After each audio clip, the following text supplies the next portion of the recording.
May I request Dr. Rudresh Patre to escort the dignitaries to the dais. Our chief guest for today, Professor Ravi Fernandes, Honorable Officiating Vice Chancellor, Goa University, Professor Bernard Rodrigues, Officiating Registrar, Professor Ramesh, and Dr. Arjun Haldankar, Committee Member of DISPAR.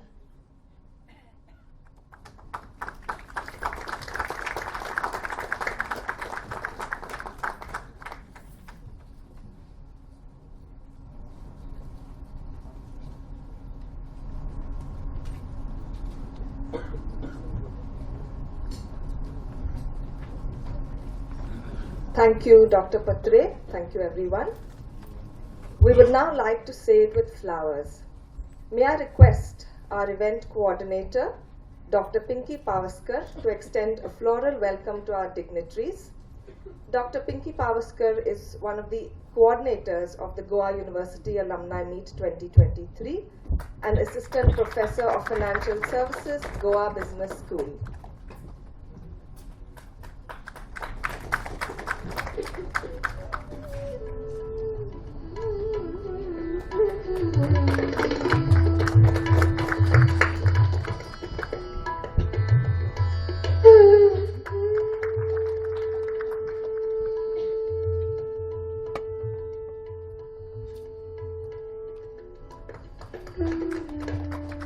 Thank you, Dr. Pavaskar.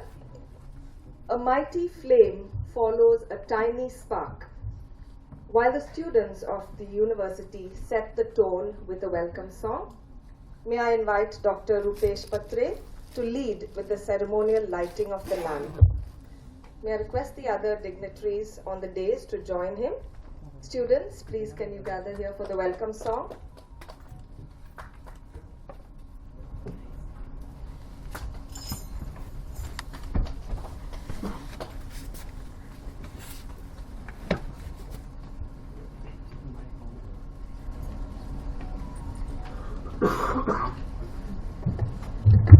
Hello. Hello. Hello.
Thank you, students, for that melodious welcome.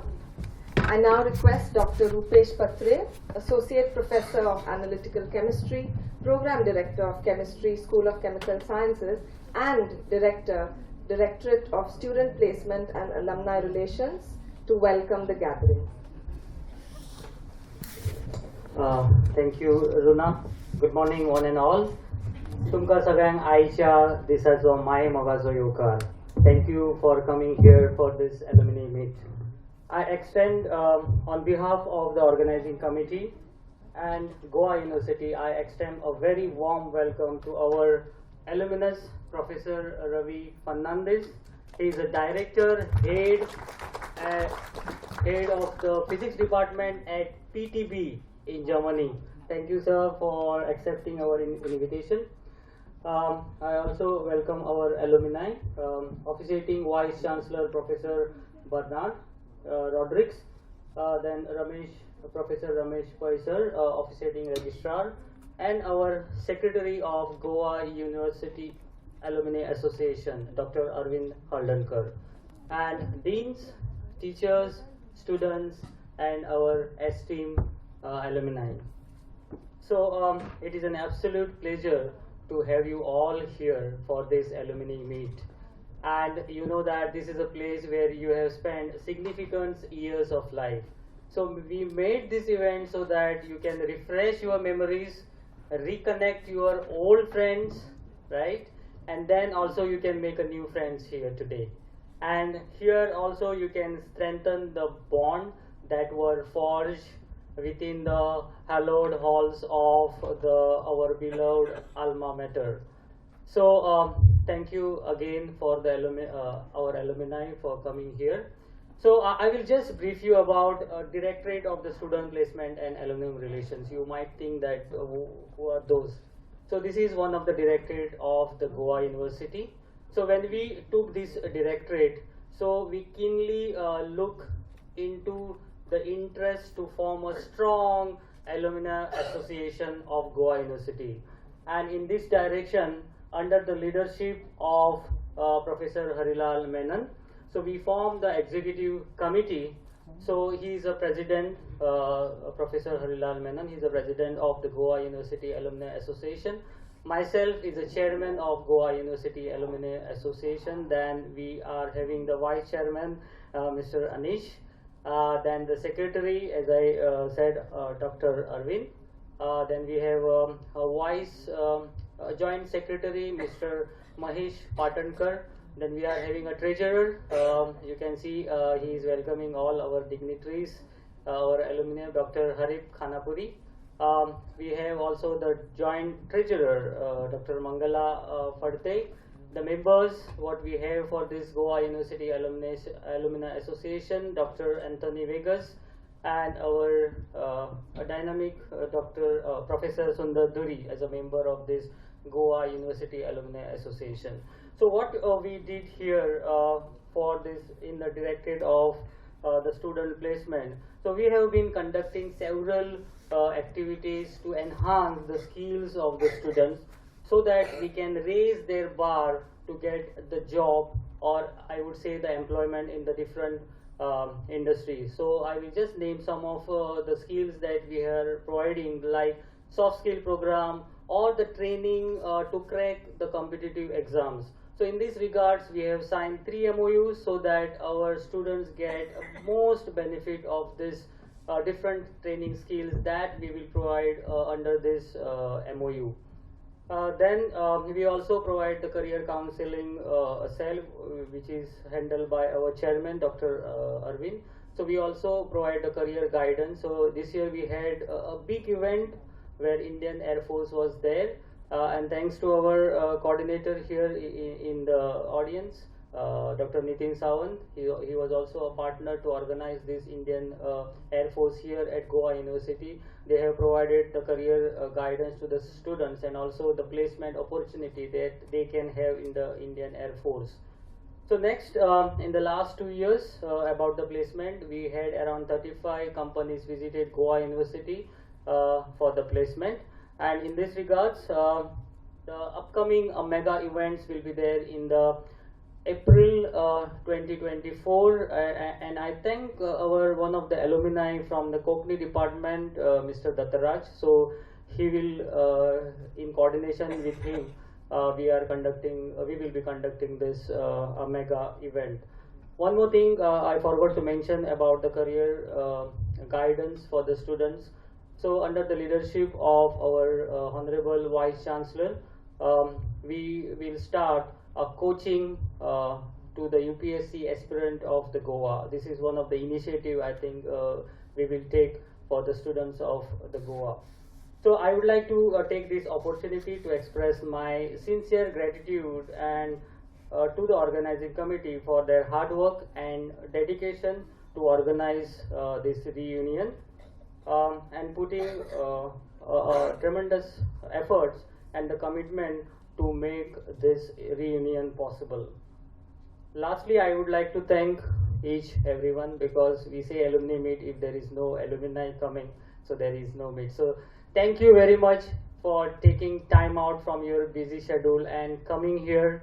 Okay, this is actually the opportunity for us to celebrate collective achievement of Goa University. Thank you very much for coming here. So I wish you all the best to have a wonderful day, time, and we will try to also have a next session, networking session, wherein our Mr. Anish will take a lead about the alumni contribution towards the support of the Goa University. Thank you again and welcome to this alumni meet. Thank you. Thank you, Dr. Patre, for that warm welcome and for giving us an overview of DISPAR, its initiatives and future plans. Our officiating registrar, Professor Ramesh Pai, will now address the gathering. I would like to introduce him briefly. Professor Pai is from the Department of Physics, Goa University. He obtained his PhD in physics from the Institute of Physics, Bhubaneswar. Having held a visiting fellowship from Jawaharlal Nehru Center for Advanced Scientific Research, Bangalore, as well as a visiting fellowship from Technische Universität Chemnitz, Germany, he has nearly 40 publications to his credit. Professor Pai has also completed 6 prestigious research projects, including CISR and UGC projects. May I invite officiating registrar, respected Professor Ramesh Pai, to kindly address the gathering.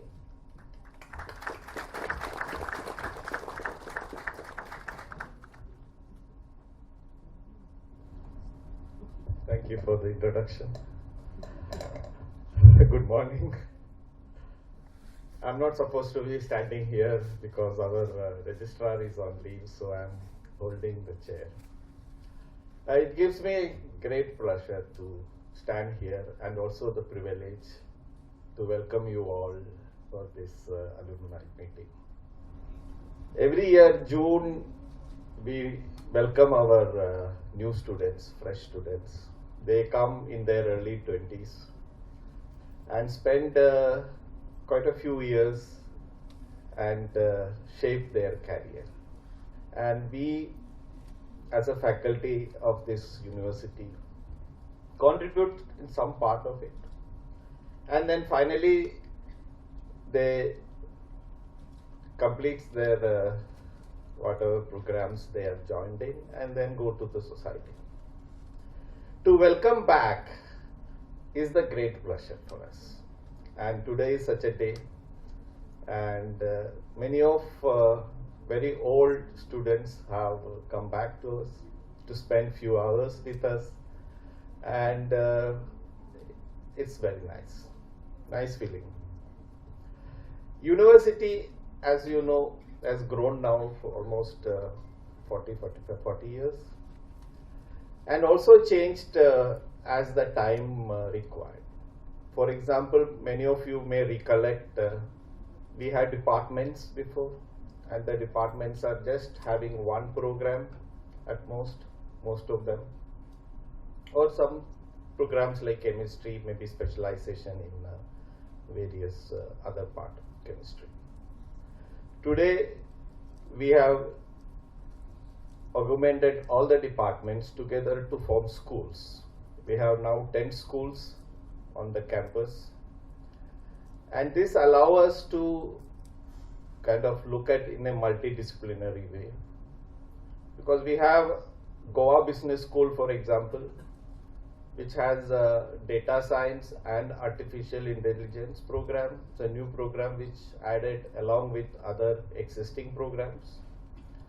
We have my own school, School of Physical and Applied Sciences. We have initiated programs in computational physics and biophysics. And similarly, other schools have coming up with newer and newer programs which allows students to specialize in the area of their interest and also very relevant at today, in today's scenario. In addition to that, students are also allowed to take courses across the schools. So it is their decision on which subject or which area they wanted to specialize.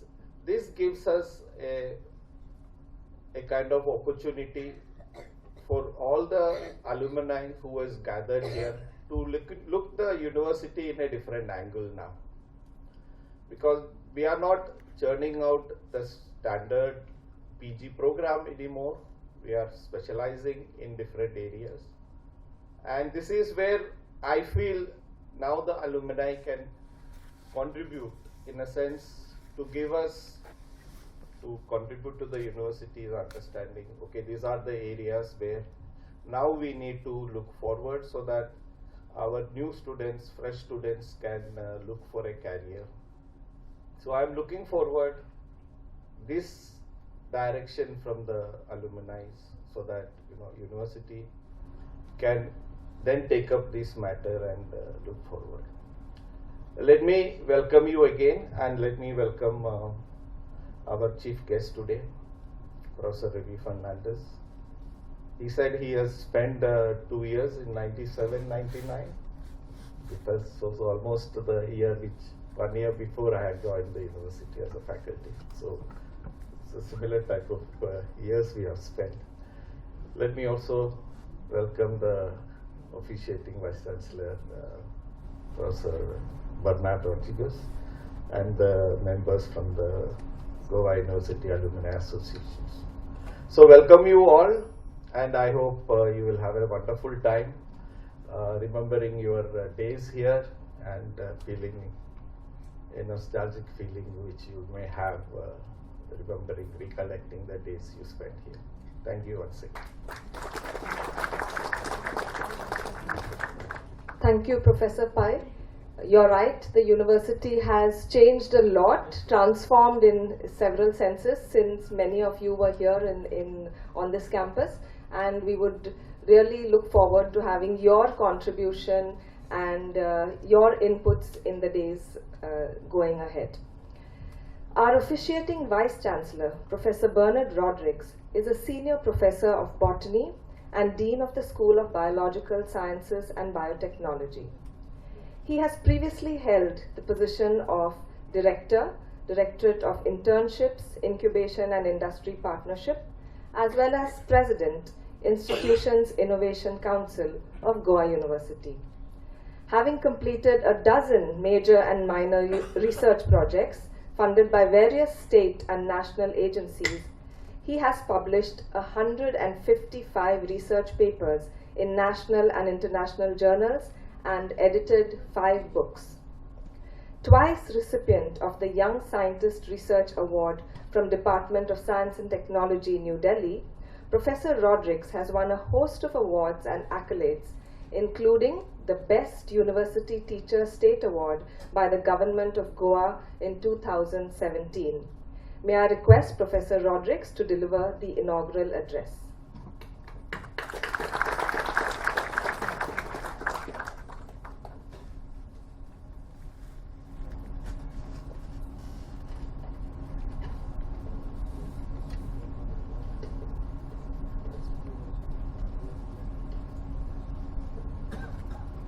Yeah, thank you for the nice introduction and good morning to one and all. Chief guest of this program, Professor Ravi Fernandes, alumnus of Goa University, Director and Head of the Physical Chemistry Department, PTB, Germany. Dr. Patre, Director of Students Placement and Alumni Association. Officiating Registrar, Professor Ramesh Pai, Secretary of Goa University Alumni Association, Dr. Arjun Haldankar, Deans of the faculties, representatives from industries, faculty members, and my dear alumni. Well, at the outset, let me extend you a very warm welcome. It's a homecoming. So, for this particular meet of our university, it is indeed a great pleasure to see many of the very familiar faces that I have seen over the years. I joined way back in 1991, and since then, I have been observing the students, they come and they go. So that's the reason I said that I've seen quite a few familiar faces. Well, this is a great opportunity for you all, for the alumni, to meet their peers, have developed contacts, meet teachers and other staff, and share experiences that you had after leaving the institution. And it also enables you to, visiting this campus enables you to see the new changes that are, and changes and developments that are seen on the campus. Well, we talk about, today we talk about Industry 4.0, that is, that started in 2010 with quite powerful and emerging technologies. Today we talk about the drone technology, then artificial intelligence, IoT. There are so many others like robotics, and these are very powerful technologies which has helped, mankind to become more, they made the life more easier. And therefore, we need to bring in these technologies, in the universities and institutions. Well, as the officiating registrar, Professor Pai, has informed that we have formed 10 schools. So 10 schools, and under each school we have the disciplines, and then you have each school is headed by the dean, and there are two vice deans for research and vice dean for academic. Besides, there is a program director for every discipline. Goa University is one of the first to implement the National Education Policy 2020 at both UG in the colleges and at the PG level. So NEP is, we know that it is learner-centric, student-friendly, skill-based learning, and would help innovations. So that was what we were lacking over the years. Innovations is the need of the hour. If you compare countries, developed countries like USA and other countries, they are far ahead in innovations. And since we have started the Institutions Innovation Council in the year 2019, we have a frog leap over in the last few years. Well, the Institutions Innovation Council is very active in our university. Besides, they are carrying out a lot of activities for the benefit of students and faculty members. Besides, we have the IT and the bio-incubator facility and the research park, which will be soon operational in the campus, where the students and others can incubate their ideas and initiate startups, thanks to the generous funding of the state government. Well, I've been in the botany discipline over the last 32 years, and my discipline has strived hard to develop a green campus. We have had a lot of problems, like the terrain is very rocky, and there is water stress, scarcity of water. Besides, there are frequent fires on the campus. There used to be, but we have what we have done is that we have the representatives of plant species from the Western Ghats in our Goa University Botanical Garden, which thanks to again the former head of the botany department, then Professor DJ Bhatt, and his initiatives and the sponsorship and help from the other agencies. They have found a place in the university botanical garden. Also, we have been able to control these fire problems, fire hazards for the last 4 years, whereby we have been able to cut the grass in time and control the fire hazards. As a result, the viability of the survival percentage of the plants has really increased, and today we see that many of the plant species are surviving.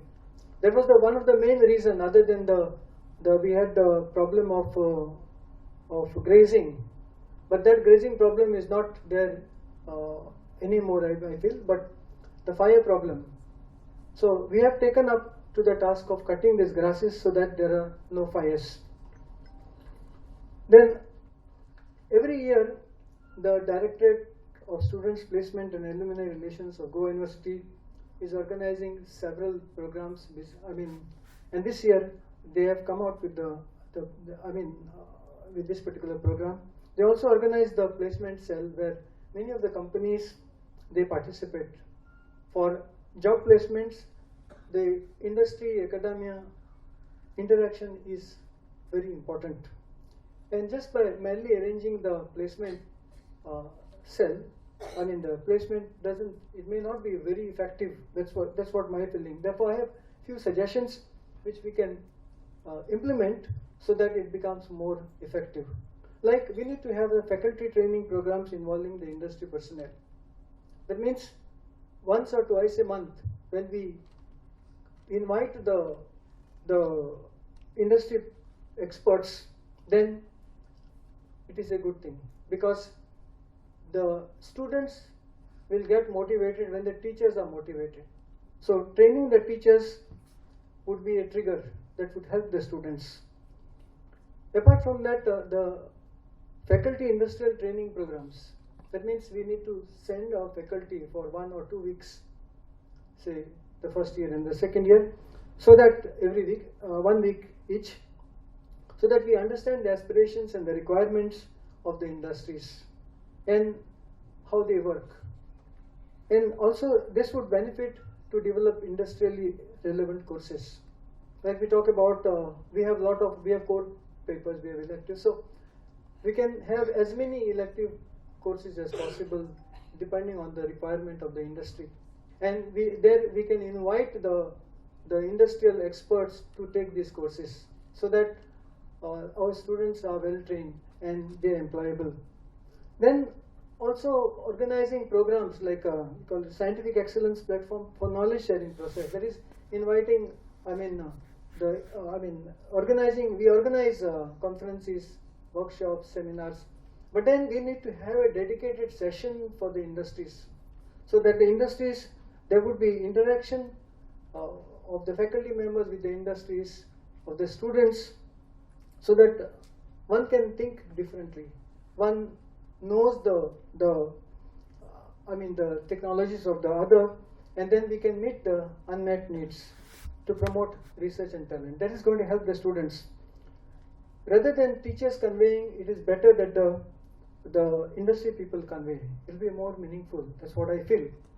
Then the campus interviews, we have campus interviews, but then when we start the program, it is important that we need to have the orientation or apprenticeship for the candidates, so that initially they are trained.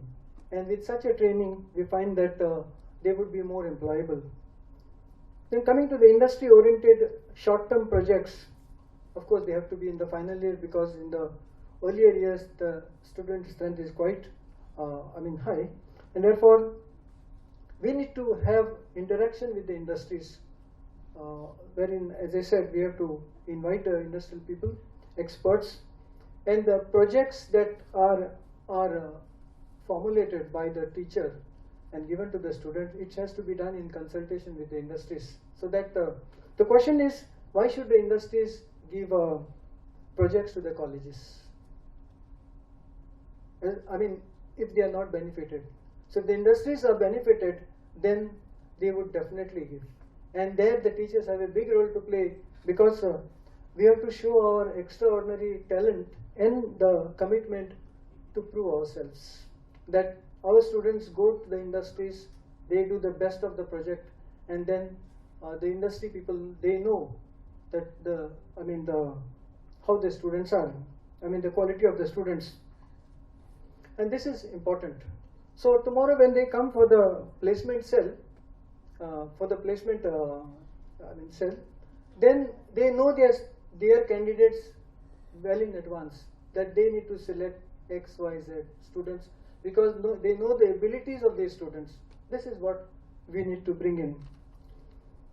Well, you have, as said earlier, you have spent your crucial years of your life in Goa University. So that was a landing platform, a platform for you to fly higher. So it is important to see you all here. You really need to respect, we really need to respect our alma mater, because I am also an alumnus of Goa University. So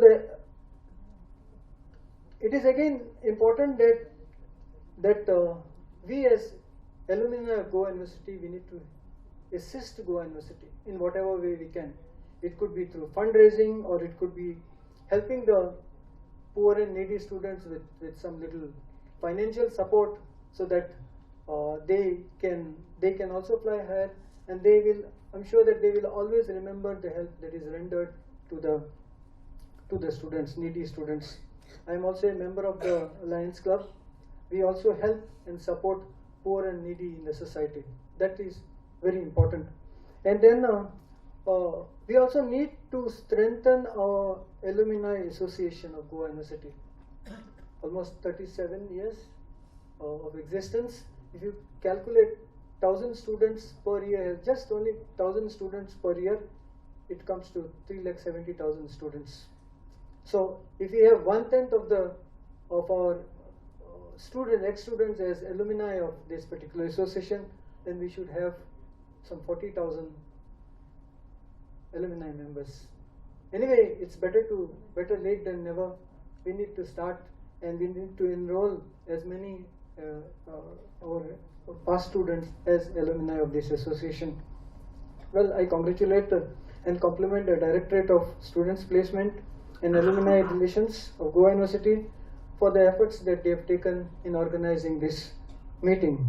And I'm sure that they have many ambitious plans to strengthen this association and make it more vibrant in the coming years. Well, in between there were COVID, there were issues, a lot of problems for humanity, and we have been able to overcome them.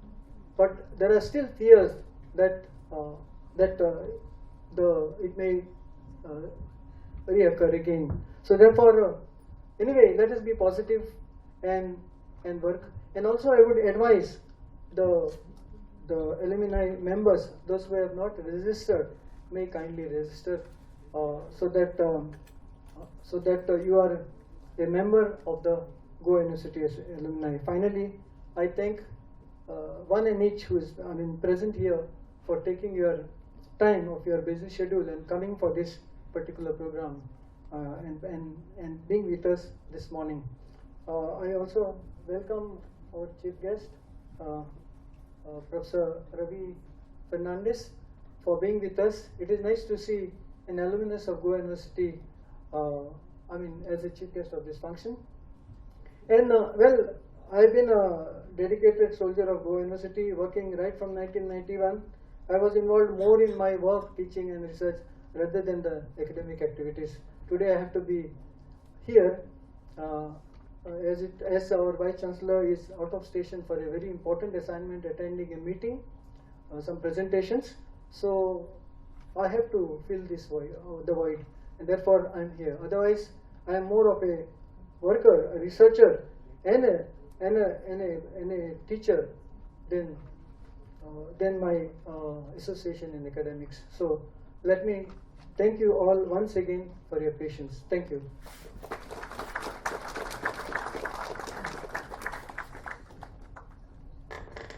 Thank you, Professor Rodrigues, for making the time to be here today and also for throwing light on the changes that have been effected at the university in the last few years, including the implementation of NEP 2020 and initiatives such as improving the biodiversity of the campus. I'm sure that our enthusiastic alumni will take note of the suggestions that he has given us and contribute in any way and get involved in any way that they can. It is now my privilege to introduce a distinguished alumnus of Goa University as our chief guest for today. Professor Ravi Fernandes is Director, Professor and Head of the Physical Chemistry Department, Physikalisch Technische Bundesanstalt, I hope I got that right, Germany. He has the distinction of being an honorary professor from Technical University of Braunschweig and honorary professor at IIT Guwahati. Having obtained his PhD in physical chemistry from Karlsruhe Institute of Technology, he has undertaken postdoctoral research from Max Planck Institute of Biophysical Chemistry and University of Göttingen, as well as from Sandia National Laboratories, Livermore, USA. He has also held the position of JSPS Visiting Professor, University of Tokyo, Japan. He has to his credit a host of highly acclaimed publications in international journals, as well as research projects and collaborations. Fellow alumni, please help me welcome with a warm round of applause our chief guest for today, Professor Ravi Fernandes.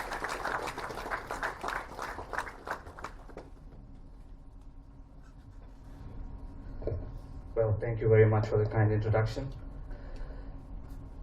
Honorable Officiating Vice Chancellor, Professor Rodrigues, Officiating Registrar, Ramesh, the Secretary of the Alumni Association, and Mr. Rupesh Patre, Chairman of the Goa University Alumni Association. I thank you very much for the invitation. Fellow colleagues, but foremost also deans of schools, faculty members, and distinguished and esteemed alumni of the Goa University. It gives me great pleasure, and I think it's an honor to be here today. It's always a homecoming, and especially when you are appreciated at home, it gives you immense pleasure. So I'm glad to take this role as a chief guest, but I don't know whether I really deserved it. But thank you very much. I feel humbled, I feel honored, and I would like to share some of my experiences with the university, my role and working together with the university, and eventually I will highlight the role of alumni as examples from the United States, from Germany, to tell you how we can contribute to this great institution. Of course, my journey started long back, 25 years back, as a student of the master's course in physical chemistry. But by inspiration to be a physical chemist started a long time back, and I would give credit to one of my former teachers, Ganpat Keshav Naik from Chole College, who has been really an inspiration why I took up physical chemistry, and I stuck to it until the end. Of course, I met Bidan Shankre, one of my colleagues, former colleagues, and we had a small chat. And he said that he never dreamed that I would be what I was today. And I said, I also do that. I do believe that I was not really thinking that I would reach this. Sometimes you reach paths, you reach unknown paths and land up somewhere. And at some point of time, you look back and see, oh, that journey was wonderful. But the journey also had a lot of hardships. But what I would like to say is the university, this institution has given me a lot, for which I would say I really feel obliged that someday I have to also give that back. It's a biblical quote from Matthew which says, freely have you taken, freely have you to give back. Freely have you received, so freely have you to give back. And I think this alumni meet is all about giving back to the institution which has taught you, which has brought you a long way, not just in education. Today, the role of an university has changed, not just pure education to get a master's degree or a PhD degree, but the overall building in shaping individuals, shaping students to personalities, to dynamic personalities which can change and impact the society, be the change to the world that you would like to see. And I think the role of this university has a much bigger role. And I think Goa University has done a wonderful job in not just imparting us this education, but instilling us these values for which we are ambassadors throughout the world. And I think this is the pleasure that I bring back to this institution. I've been working with this university since my PhD, actually. I used to come back, give lectures, and then also try to build bridges. Yes, at the university I also have a lot of appreciation and thanks. I see my former professor, Professor Rani. Yes, of course I did not take inorganic chemistry, but I had a real love for inorganic chemistry. There's a lot of guidance and mentorship there. So I would like to talk about the 4 pillars that build a real university. First and foremost, the gurus, and I just mentioned Professor Rani, but I also have Professor J.V. Fernandes and Nesi Chandrasekhar, who actually advised me to go to Germany. He was in Germany during that time, and he said, okay, you should really go and do a PhD. I was not really considering doing that. My mother always wanted me to be a medical doctor. Still, she says she's not very happy because I was never a medical doctor. So I always tell her, yes, I know you will never be happy, and I'm writing a book called Living My Mother's Dream. Maybe in 2 years you will see that, the hardship and what you always, your parents expect from you and what you be in life. But eventually it's always better to be happy in what you do. And I think we have amazing journeys. It's not just about me. We are celebrating here today the accomplished journeys of many alumni today who have reached really heights. Yeah, and I think it's because what our institutions have given us. I will touch up on 4 of these pillars. As I said, the first pillar is the gurus, the teachers, the faculty who have done an amazing job, and Goa University is one of that, no exception to that. We have had great teachers supporting us, mentoring us, and I think we would like to thank them for that. And I've mentioned some names. The second pillar would be the students. We have incredible good students. I have had the opportunity of supervising 2 PhD students from Goa University. Prajakta Parab, I'm not sure whether she is here today. She said, I would like to return back to India. I was offering her a job in Germany, but she said, I want to go back and contribute. Now, these are heroes, not me. I stayed there. I did my professional career, but those are the people who come back and say, I want to contribute to this nation building, what I would say, to give back to this institution. So, hats off to these people. There's another one, Lakshmi Sane. I think she's submitting a PhD thesis in February. So we have got amazing students, and they have been at par to the German students or the American students. So they have never shied down. I know Gayatri Rani. I don't know much about Gayatri, but I know she was at Max Planck Institute. So these are the faces of these institutions, and these are the evidence, these are the testaments of how good a university is, because this is what you give back. When you know that the institution has provided you the education to make yourself compatible to those institutes like Max Planck or Fraunhofer, then you know that you have done a wonderful job here, and there's no doubt about it. So that's the second pillar. I was talking about the students. The third is the administration. I would take an example from IIT Guwahati, and this was the former director, T.G. Sitaram. He became the director of IIT Guwahati, but before that he was at IIC Bangalore, where I had met him, and I was a regular visitor to IIC Bangalore and IIT Madras. So when he became a director, he called me and said, I would like you to come to IIT Guwahati. Well, IIT Guwahati was not at the highest ranking competing IITs as compared to IIT Madras, Kharagpur, Delhi, because these institutes were built by, for example, IIT Madras was built by Germany. I know US also contributed to a lot of IITs. So he had to compete and bring this IIT to a really new standard. And he knew that infrastructure, he couldn't beat those IITs. Maybe also on some other points, he couldn't beat the IITs. But he knew what can he do within the short time to get these rankings really high. So what he did is he brought in the internationalization strategy. So he brought all these people who were linked to India somehow, to link to the Indian institutions, and made them honorary professors within a year. 45 new international faculties within a year shoot up all the rankings, because this was a part which was missing in most of the IITs. Of course, there were rules for the administration. So he had to break those rules, he had to make this flexible, and I think a decisive role of good administration is one of the also major pillars. Sometimes we have to bend rules to make things possible. As I said, an institution is not just structured hierarchical system. Sometimes you have to keep those hierarchies flat, but only those who dare can do that.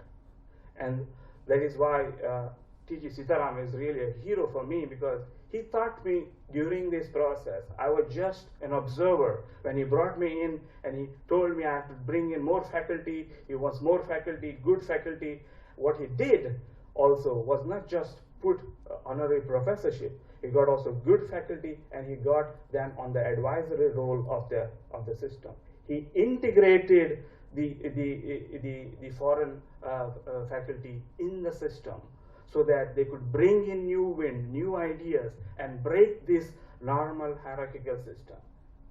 So this was for me like hats off to you. And within 2 years, he transformed that university and got it at par with, and I just read it on his CV. After 2 years, he was picked up by the Prime Minister, Narendra Modi, to chair the All India Council of Technical Education. Today, he's the director of the AICTE and making new changes there itself. So it needs leadership. It needs strong leadership. It needs breaking certain rules sometimes to make way for new changes. And as an institution, as a university, we are always dynamic. We cannot say, this is how we did it and this is how we will do it. Because if the whole scenario is changing, you've got to move with that. Rightly said by the officiating Vice Chancellor, things like artificial intelligence. Yes, we are moving in directions of artificial intelligence. We are moving in terms of digitalization. We are moving in terms of robotics. We've got to adapt our system. So what we also believe in Germany is try to get interdisciplinary research coming in, and that's a good way to put schools instead of the regular departments, because if you cannot put this knowledge, what we have, into creative thinking and innovation and technology transfer, then the education just remains education itself. It doesn't transform the society. And I think this is a major thing that we need to work on. What we call is the IQ powerhouses, we call them. It's integrated, interdisciplinary, international research houses. We have interdisciplinary research, we integrate it in the system, because we cannot accomplish the challenges all by ourselves with a single discipline. It has to be, if you are looking at the challenges we have on renewable energy, for example, just one field of chemistry or physics cannot solve them. We've got to work together on this. So it has to be integrated.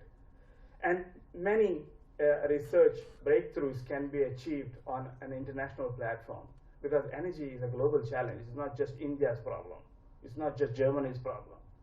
And a lot of research is already ongoing. So we do not want to do the same research here when it's going on somewhere here, somewhere else. So we got to couple them. We've got to combine this research. And there are a lot of programs. And I talked about faculties. I've been working with Professor Pranay Morajkar for the years since I've been a professor, a very dynamic person. We have had a lot of Indo-German, Indo-European projects. We brought theory, we brought industry industry onto that. We had a lot of impactful projects working together.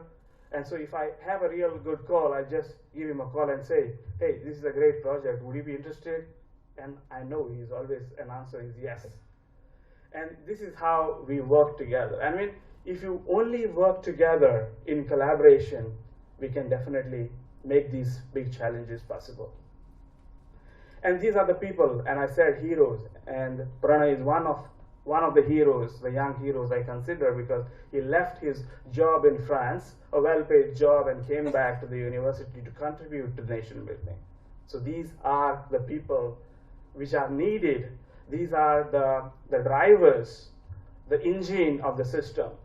And we need many of such people working together to move and change and transform the universities. Because I said the role of the university has changed over the years, and we got to move on in this dynamics.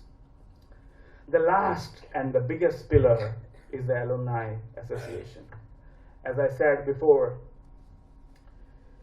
it's not, the journey doesn't end with your master's degree.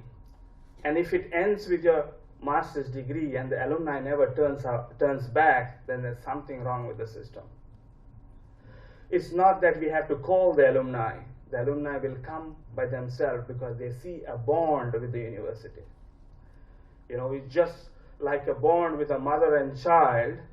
It's just like a bond, the same bond with an alumni. If the alumni feels the institution has given them something, they will come back. If the institution keeps this continued relationship with the alumni will come back. Same holds for everything. And they will give it. And if you look at the top alumni networks in the world, let me just put 5. Yale, Harvard, Princeton, MIT, Stanford.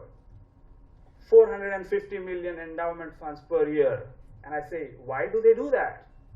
I wonder why they put their own money in an institution. There is a reason for that. First and foremost is the gratitude and loyalty to this institution. They know the institution has given them, they know the potential of the university, and they want others to succeed. They want to be the inspiration to the young students who can also do the same thing that they did. That's one point. The second point, they get returns through that. They support a lot of entrepreneurship, basically startups. And these startups have led to some multinational firms cropping up from Stanford, for example. They have mentorship programs, they have guidance programs. So there's a lot to give and take. It's not one-sided, it's multifaceted.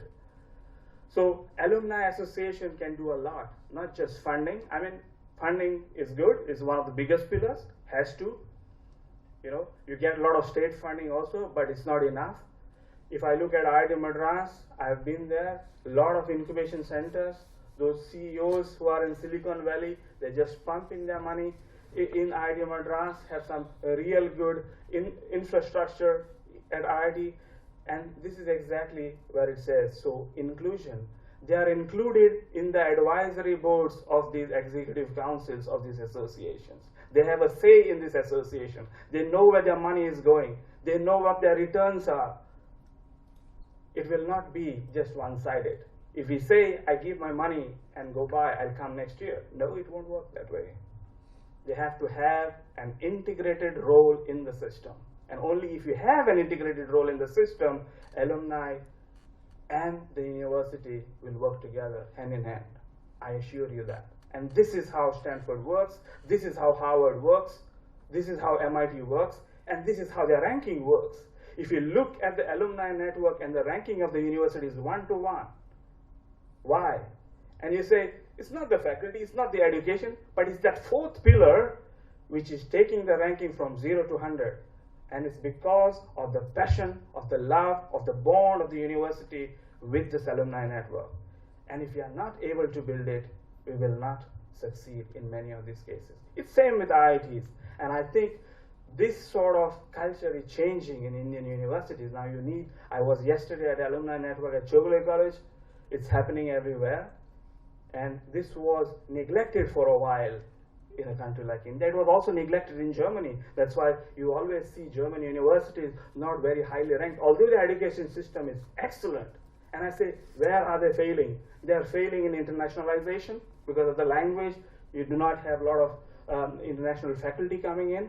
They are failing on the alumni network because a lot of money is not being there. The bond is missing. Now you see KIT and Aachen University having their headquarters of Alumni Association everywhere in the world, from New York to San Francisco to Melbourne and everywhere else. They are going outside to connect to their alumni. Not bringing the alumni, but going to the alumni, basically. And this is how change starts to happen. Of course, I'm not here to give a big speech. I mean, I will use my time to say today, actually, we are celebrating. We are celebrating our journey of the past years, looking back for our shared memories, for the shared triumphs, the shared challenges that we had. But we don't stop here. Alumni network doesn't stop. We are looking forward. And looking forward, of course, by connecting the past and looking beyond what we can give to the institution. Whatever I have said, not just the money. Money is an important part and has to be done. But it's also the guidance, the networks, the chapters that we can start together. And I really assure you that I will provide all my assistance and support over the years until I'm there to the university. We'll continue to do it in various ways, which I have done also through hiring students to these projects together with Goa University, and I'm looking forward that many others would join me together, and together I'm sure we can do this. So I wish you all today a very good day to reconnect old friends as well as make new friends and contribute in a big way to the institution that we have always loved. Thank you very much.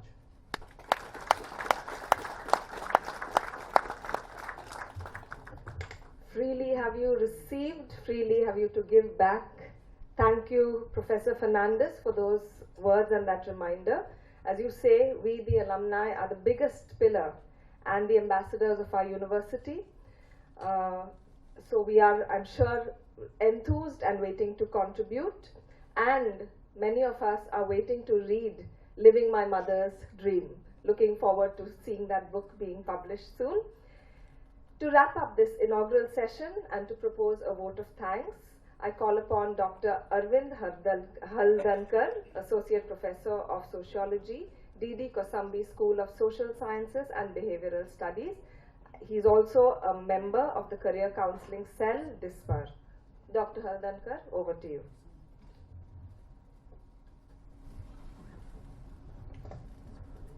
Thank you so much. Good morning and namaskar. That's been a wonderful morning today. I'm happy here amidst all of you. It's a very momentous day for us for several reasons today. We have been hearing to the esteemed chief guest, we also heard to our registrar, officiating, and officiating vice chancellor also. Two important things that takes a very significant mark for this particular occasion is that about for the first time we are hosting this alumni association, and we have formalized this very recently. We are meeting in some smaller department groups having our own associations, but for the first time we have been able to bring all our alumni together, and that's a great mark, what I feel today.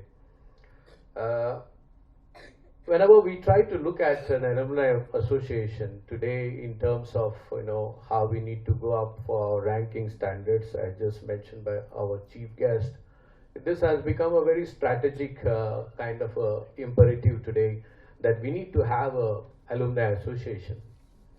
And this alumni association then becomes a very important marker for the growth process that we need to initiate from different angles. We say that in Konkani, Survat Bari Zallali Asa, and we need to walk several miles ahead.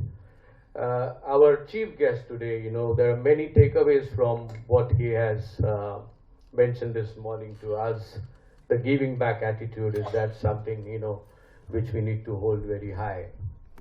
Not only as part of alumni, being alumni of the university, but otherwise as humans, as individuals of any society that we belong to, the giving back attitude, is something that we need to carry forward. The second thing that I need to acknowledge and appreciate what the chief guest mentioned outrightly is that about our students, Goa University students, are nothing less than the biggest universities of the world, like from the Americas or for the Europe. So that's a good thing that we see from here being read by someone from amidst us, going away and trying to look back to the Indian society in terms of the education that we receive, the quality of our students, what they are. Well, he has also spoken about very sound contributory standards. One of the major pillars of education today is the alumni. Our Vice Chancellor and Registrar has been a very constant support in our endeavor to take this particular and make this particular happening today. And because of them, this particular formalization of the Alumni Association has been possible. We thank them greatly. We thank Professor Bernard Rodrigues, who spoke about the very dynamics of education scenario, what the current Indian society is undergoing through, and thank you, sir, for your important inputs also. Well, I understand that this is a mixed group of different age groups, and one of the suggestions that came to us is that about having some kind of a targeted or a focused intervention to particular age groups, to particular specific age groups, or like faculty and industry people. So we will try to imbibe those things as very strong inputs, and we will try to continue with them. Officiating Registrar, Professor Ramesh spoke about, I know that our students, the ex-students who have passed out a decade back, they do not know much about what the Goa University has undergone the transition in terms of the structural framework. And thank you, sir, for appraising the students, in fact, the ex-students, our alumni, about what the current school system is prevalent on the campus. Well, I agree with all of them that this has been a very impactful session. The Alumni Association, we wish to make it more stronger and stronger with the kind of the inputs that we may receive from you. I have three important words to say. One is the goodwill that you keep sharing with us. The second one is the generosity that we anticipate or expect from you, right? And the third one is the perspective that will help us build in the days to come. Thank you so much. And the valedictory comes to an end here of the inaugural program. Thank you, Dr. Arvind. Before you take your seat, may I request you to escort our dignitaries back to the seating area in the audience?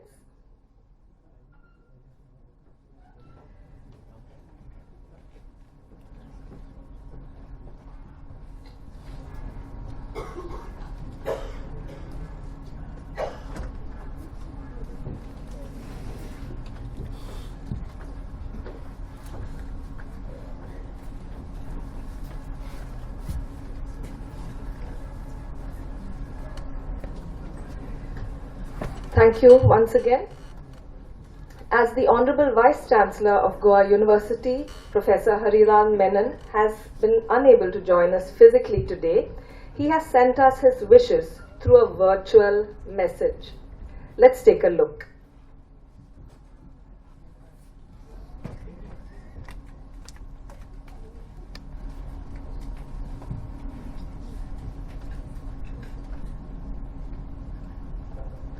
Ladies and gentlemen, esteemed alumni, thank you for gracing us with your presence today. Since I have to rush to Delhi for an urgent work, I will not be present tomorrow. Therefore, I am here to emphasize the pivotal role you our esteemed alumni play in fostering a vibrant research and academic ecosystem within our beloved university. Your experiences, achievements, and insights serve as a beacon for our current students, guiding them towards excellence. Your support is instrumental in creating an environment where research flourishes and academia thrives. As torchbearers of knowledge, your contributions to mentoring, collaborations, and endowments propel us forward. Together, let us continue to weave a tapestry of intellectual curiosity, innovation, and academic brilliance that defines the legacy of our alma mater. The journey of knowledge is perpetual, and your engagement is catalyst that propels our university into a future brimming with scholarly accomplishments. Thank you for being the architects of change and progress within our academic community. Your commitment to the alma mater is the cornerstone of a vibrant, dynamic, and flourishing research and academic ecosystem. Together, let us shape a legacy that inspires a generation to come. Thank you so much.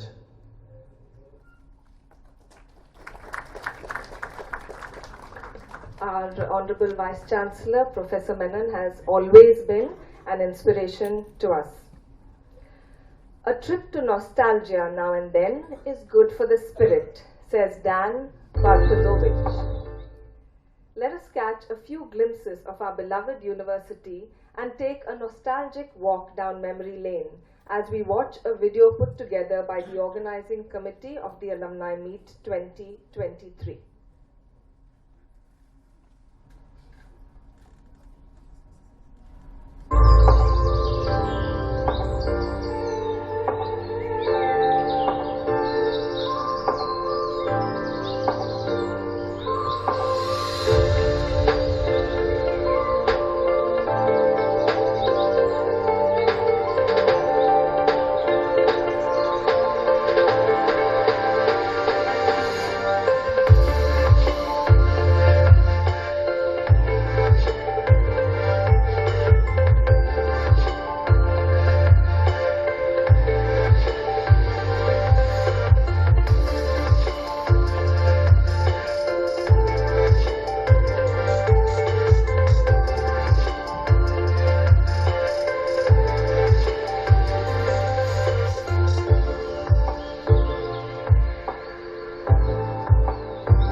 show of hands, how many of you, caught a glimpse of a familiar spot or a corridor that you walked through when you were a student here?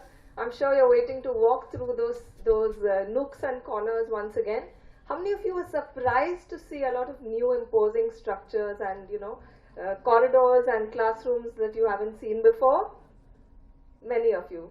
Well then, mission accomplished. That's what we were aiming to achieve. And now that we are done with the inaugural session, it's time for some intellectual stimulation and food for thought.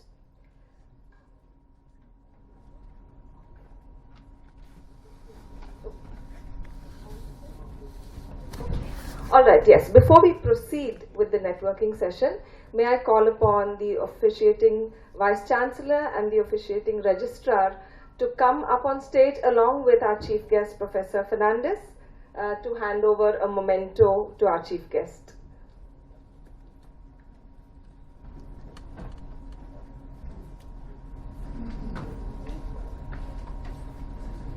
Let's give them a round of applause once again for taking the trouble to come up on stage again.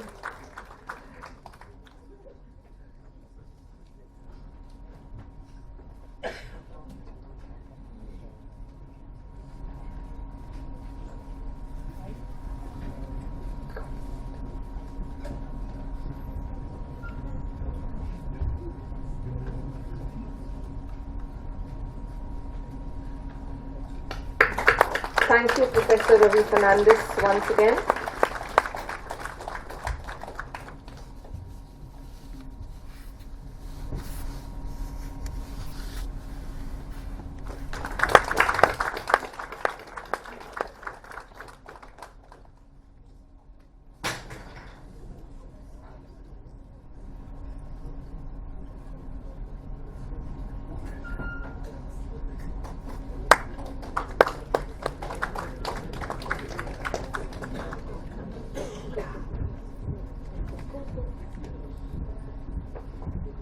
Thank you all once again.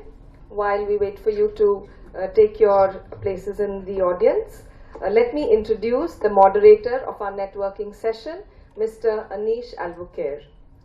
Mr. Albuquerque is the Chief Financial Officer and a financial services expert at Imperial Wealth Services. Having obtained his Master's in Financial Services from Goa University, he has been involved in asset and fund management for nearly a couple of decades. A specialist in investment analysis and portfolio management, his forte is financial planning and wealth advisory and complete wealth management solutions for HNIs. To facilitate the stimulating discussion that is bound to follow, please help me welcome with a warm round of applause our dynamic moderator for the networking session, Mr. Anish Albuquerque. Over to you.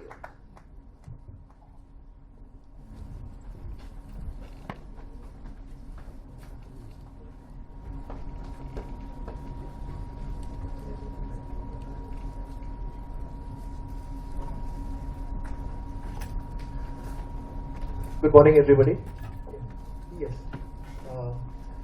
I welcome the panelists to please share the dais with me. Mr. Milind Anvelkar,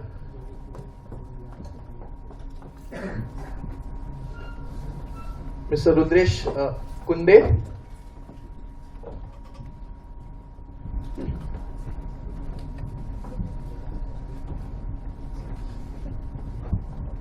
Dr. Mangala Phadte,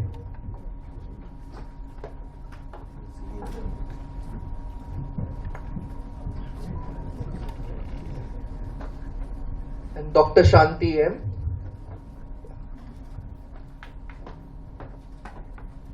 They will be introducing themselves during the discussion.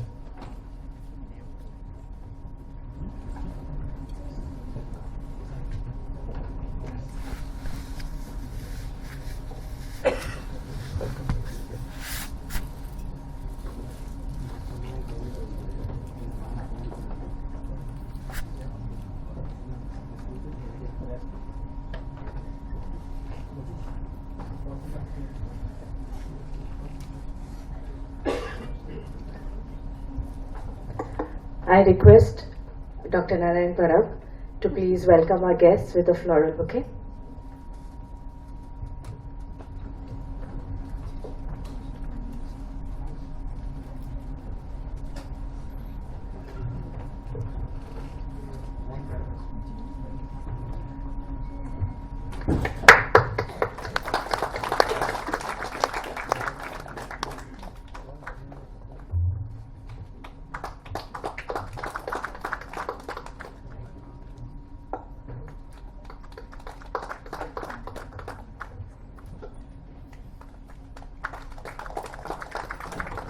Thank you, Dr. Narayan. Over to you, sir. Hello. I'm taking over from such a inspiring session. I think we had one of the best chief guests. I myself was inspired. I've been associated with the university for almost ever since I passed out. But it was a truly inspiration, and I think we have to do much more. And I thank Dr. Professor Ravi Fernandes. I'm leaving this day today truly inspired. Welcome esteemed Goa University deans, professors and alumni. Welcome to this panel discussion. Today we'll try and explore the dynamic role the alumni can play in guiding and inspiring students and helping the university. I hope to get inspiring insights and discussions, and let's see how we can collaborate and really make a change. I'm Anish, Albuquerque, the moderator today. I've been already introduced. Happy to guide. I'm a pass out from the, it was called Masters of Financial Services. Today it's called MBA in Finance. Immediately out of college, 18 years in wealth management. I'm also a CFO of a mining trading company, and we do a little bit of real estate, which I manage the finance. Whatever I am today is thanks to this university, thanks to the professors, and due to family constraints I'm here in Goa, but I think I owe whatever I am today to this university. Our panel today too are achievers from diverse fields and various departments. Would humbly request our distinguished panelists to introduce themselves so that we get to know them better.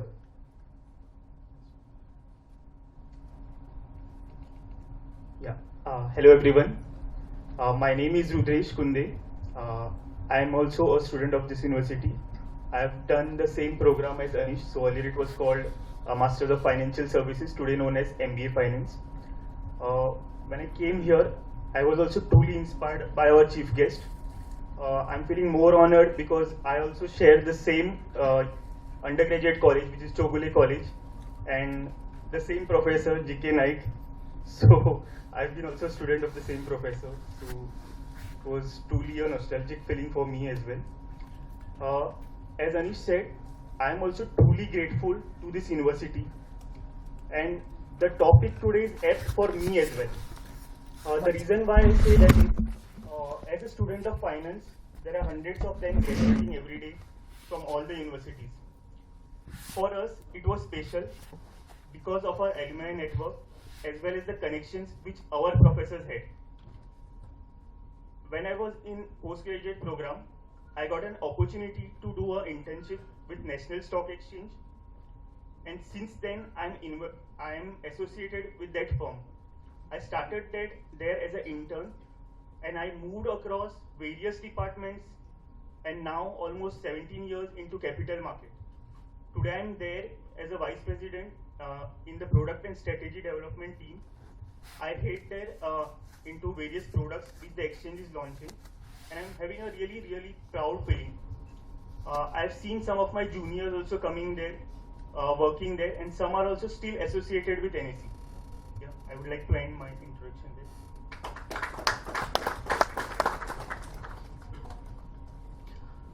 Hello everyone. Very wonderful moment being here at this particular event. I take this opportunity to welcome our honorable chief guest, Professor Ravi. I think it's good to see we have people at different positions and great positions doing so well.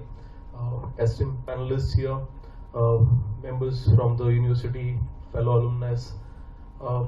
One amongst you all, I never thought I would be probably, be at a level where I'll be sitting here and talking here about, what the journey has been. And I think it talks about how we as students really don't know where we will be, right? Things happen. But I think the universities and the colleges we go through are platforms basically which enable us to be able to be that person who can learn, adopt, and be able to be someone who can act responsible, who some people can look up to, and you're able to make some kind of an impact. I've been one of those students, probably not the brightest and the top people, but then you always looked up to them and wanted to be like them. We had many more people, our parents always said, okay, look at him, look at them. Okay, and then at some point of time when others give examples of you, as an individual, you feel good, and you look at your parents then. So I did my graduation from Government College Khandola. I did my BSc in Computer Science. I passed out in the year 1997. In the year 2000, and thereafter I came for the MCA program at the Goa University. 2000 I passed out my MCA. I was fortunate enough to get a chance to do my internship at the National Center for Software Technology, and thereafter I spent 5 years on the campus. So I think we set up a virtual institute for training, and I think thanks to the university, the department, Dr. Kamath, VV Kamath in particular, for being that guide mentor during that time. And I also got a chance to then teach the MCA students, the MBA students, we had the MSc Library Science, and get more involved into the education system and understand, okay, what are the challenges into that system. My father was a teacher, so I always had a different kind of a outlook towards that profession. I've seen the kind of efforts that went into preparing for your sessions, and I always had a different level of respect for that profession.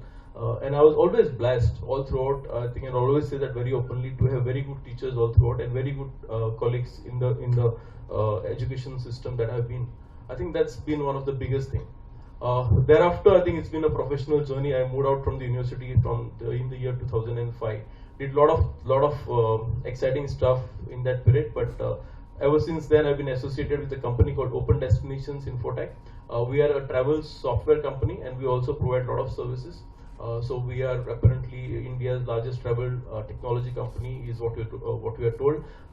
We are headquartered in London, and we are operating from Goa. And I am at the moment the senior vice president for operations. But my passion is more in terms of customer service and customer support and customer success, automation.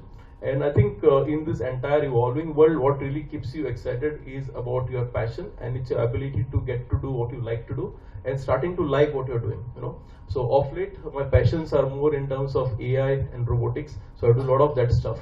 And I think this is basically the professional journey. But besides that, I think there are many more things that I got a chance to work with. Got a chance to, we formed an association of IT companies and startups in Goa. I got a chance to head that association. So I just completed my term as the president of the association in June of this year. I got a chance to work very closely with the government in forming the IT policy, startup policy. Not something that is ever taught to us, but you learn through experiences, things like this.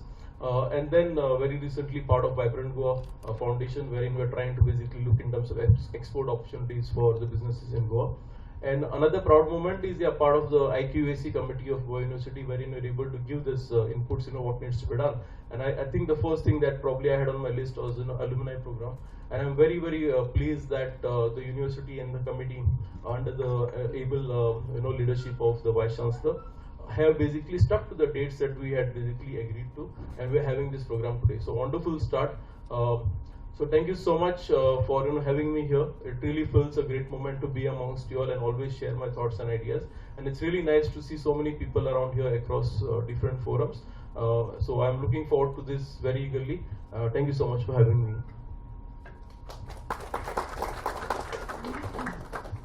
Yeah, myself Mangala Phadte, but earlier known by my professors as Mangala Govekar. So, I am from Vasco actually, and I did past MSc in 1996.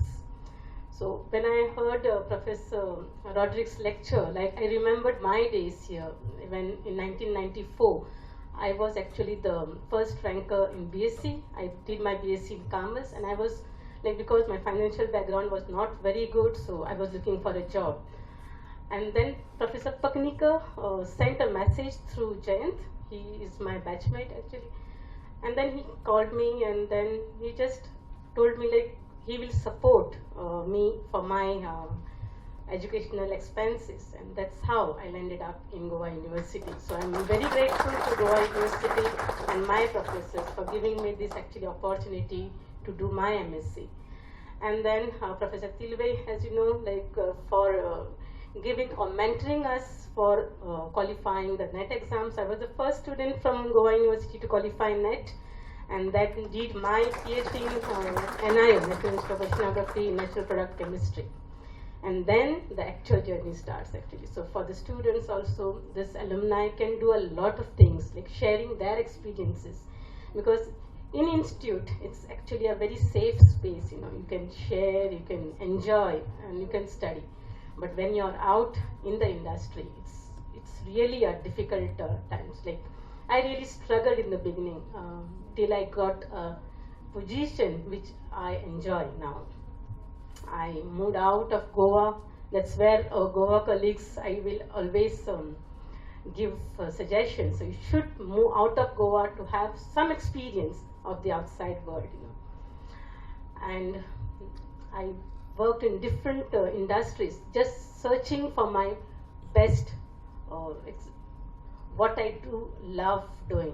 And right now I am heading the research chemistry function in Syngenta, and I really enjoy my job. You know. And thanks, I'm very proud to be here actually in this association. Thank you.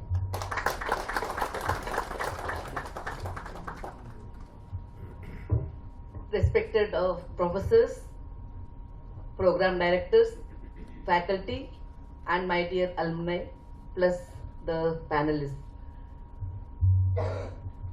If you take my story, it's a different story from what the panelists had expressed themselves. I came from Chennai. My husband got job at Goa University, and I followed him. I was working there, like normally it is the women who have to sacrifice and move along with the husband. So my case was that. I came to Goa. I put my daughter in school. When she was 3, I wanted to do something because I did not want to sit at home, because I was always used to be very active. Still now I'm active. I joined at MA, and in Chennai, I never used to speak even a single sentence in English. And I was BA English, so automatically I had to take MA in English. When I joined for MA in English in the year 1993, I asked my husband, suppose if I fail, what should I do? Should I really join for MA or not? My husband said, don't worry, do whatever you want. Don't think about pass or fail. And I remember the first seminar which I presented. I just by hearted like how I did in my PA. And I poured it out like the parrot. And after I presented, I was very much relieved, and the previous night, whole night I didn't sleep. Because how it would go and how the teachers would react and how the students will ask and what, you know that seminars you're supposed to answer. So I told all my classmates, please don't ask me any questions. But that first seminar has given me the inspiration, plus my teachers. But now none of them, they are there at Goa University, because all of them they have retired. Because it was 93, 95 batch. Last Professor Bhatt, he also retired, my PhD guide.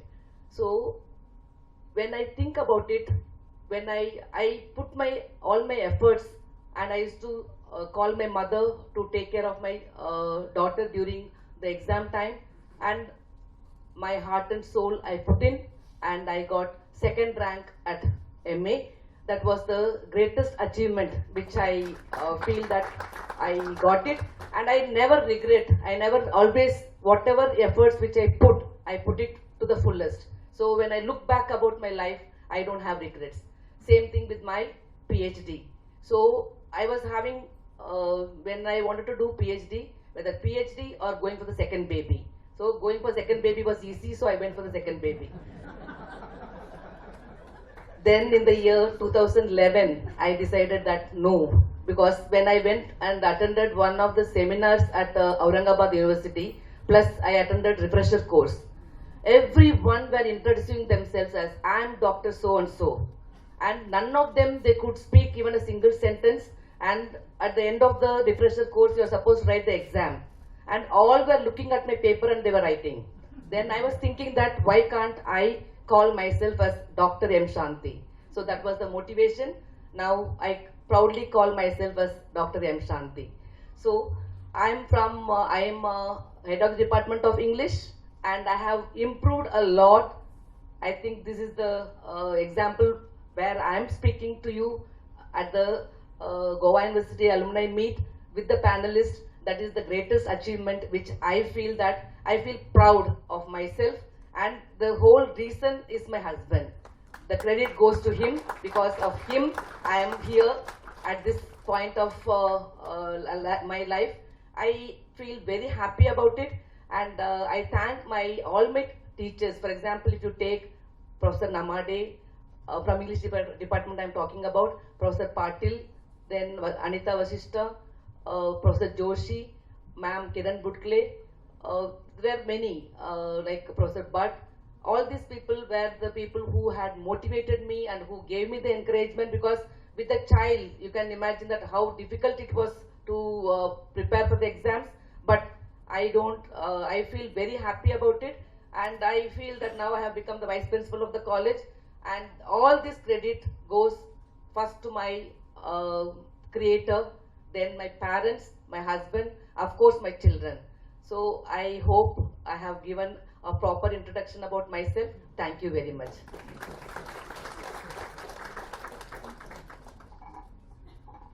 So I wanted the introduction to be candid, because one of the emotion that has come across all the panelists is a love for this university. The university has been a stepping stone to all our success.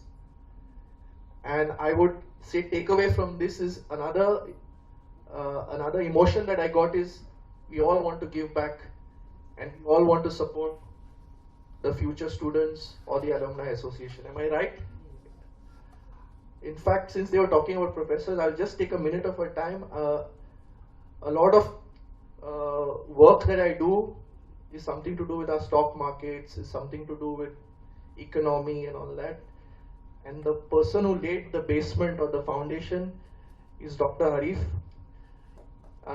who invited me here. He's currently associated also, and whatever good that I do is because of him. And I can never say no to him. So it's like that. The alumni play a crucial role in students' career development by offering internships, recruitment opportunities. The alumni leverage their professional networks. They provide mentorship, potential employment. So I would request a panelist to share insights or their views on mentorship, and how we can provide maybe experience, internships, employments. What have been your experiences and what has been your involvement? So,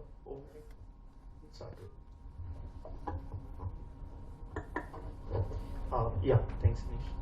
So to begin with, I myself did an internship from Goa University. I landed up a job at NAC. And let me tell you my experience. I did not have any personal connect with the organization I am with right now. It was truly because of some other people who had done a good work previously, my seniors, and definitely my professors who had a connect there. Without that, I don't think I would have landed up a job there. Yeah. So taking a cue from there, from a student's perspective, every time anyone thinks about a mentor, they think, yes, this person at so and so place will give me a job or an internship. I don't think that should be the only intention. In fact, most of the time, many of the students, they see to their seniors at the end of the year when they need an internship. but I think that should change in some way. Definitely, even during my graduation time, I think I also did not know this, but we should at the start of the year itself, beginning of the year itself, have some database in place wherein we connect with each other. It is not at the end of the year where we seek out internship opportunities or career opportunities, or at that last moment they seek career advice, which stream to choose, and you may realize it's the wrong stream. So that should not be the case. Okay. Another thing, if we at all start a good mentorship program here, even in Goa University, like even Professor said, I mean, alumni play a great role in shaping up the university. The mentor should not be always of the same stream. Like for example, someone in MCA or someone in say MSc chemistry, they may be wanting to do a startup. Now someone like Anish, he can always provide them with his experience in terms of finances, how to raise a finance. He may guide up with some startup procedures, how to do registration, etc. That is also equally important. Not that you should look up to a senior in your own stream. So maybe when the university at the beginning of the year itself tries to form certain groups, I'm very sure the alumni here will do it voluntarily. And now after COVID, everyone is online, right? Everyone can connect online at, like, one can spend a weekend in a quarter with the students of Goa University, and even it can be a cross-functional batch, like few students from MCA, few students from the pure sciences, few from arts, with some shared interest. Like maybe there may be a group of startups, there may be a group of people who are looking, say, at a finance domain or a particular interest. They can come together. And it is not always where the students seek advice from the mentors or the pass outs. It can be vice versa also. Okay. Now, like our previous introductory panel, they mentioned many of the new technologies coming up. Like they may be in MCA field, they may be in finance field, AI, etc. Some of us who have passed out like 15-20 years back, we may read it on the net, do some courses on, say, Coursera, LinkedIn, etc. But our understanding is limited to the knowledge available on the internet, not the practical experience, which the students who are doing certain internships at certain organizations may give it to us as well. So it's a win-win situation for both, right? It's not just one way, it should be two-way. Another thing I would like to highlight, especially after COVID. So many of our students pass outs, many of them lost jobs, right? Had we had a very good alumni connect, they should have approached their peers first, okay? Instead of searching for a job on a job site, I think that would have worked much, much better, right? It is not only the students. The peer community also needs to interact very much. Today also, I mean, I've come here quite early, and like, it was not very encouraging to see many of the students who are in Goa doing really well. They're not attending this, okay? Some of us may need to do some deep diving into it. Why are they not attending? Is it the brand or is it something else? What needs to be inquired? What needs to be talked? I mean, there is no point in shying away from it, because today, like many a times I see people when they go outside Goa or even in some international forums, they need to mention that they are from this university. Today, if I'm in Mumbai or if I go somewhere outside, they ask from where you graduated. If I say Goa, not necessarily they think about some this university, they may think about some other institute. And many of the times they're surprised you are from Goa. So that's the question which is often asked on a stage. That should not be the case, right? So some of the seniors who are on the panel also, some of them are here, they are into very high positions now. They need to be set like an icon. I mean, Goa University can project them as a very senior icon, and they may be projected like a hero. They are the ambassadors. So looking up to them, the students might be also inspired to reach that level. Today, many of our Goan colleagues, Goan friends, some of my colleagues, kids, etc., they don't pursue studies in Goa. Not that it's bad, just that they think that they might not get a good career opportunity. So that is something which the alumni, the professors need to think, right? I'm very sure the alumni, they will be glad to come here, support in whatever way. They may be even willing to spend time on the campus or otherwise, financially, non-financially. So I think those were my views. Yes, and I think I have this problem with this expectation from alumni. The question itself, like when you say and you ask mentoring jobs, okay, so what is expected from an alumni? And I'll probably take it to where Rudresh also spoke about people not wanting to come, and that's always been a starting point. How times are changing and why we need to adopt a new thought. Traditionally, you always look in terms of an alumni. As someone who probably will help you give jobs to the students who require them and probably provide you some kind of financial support, except for few cases wherein there are a lot of emotions. But I think there is a very strong connect every student will have with the college, his particular teachers that are there. And I think that's something that we need to see how we want to capitalize. And over a period of time, I think we need to see what is in it for me and what is in it for you, kind of stuff, from the university as well as from a student perspective or the alumni perspective. See, from a university perspective, yes, you definitely get support in terms of being able to, have good mentoring, in terms of being able to get jobs for the students. Definitely yes, but more important than that, is about the brand that you can build for yourself with your alumni as they grow and they grow bigger. Unfortunately, in a place like Goa or India also for that matter, and probably other places as well, you become yours, only when you become famous.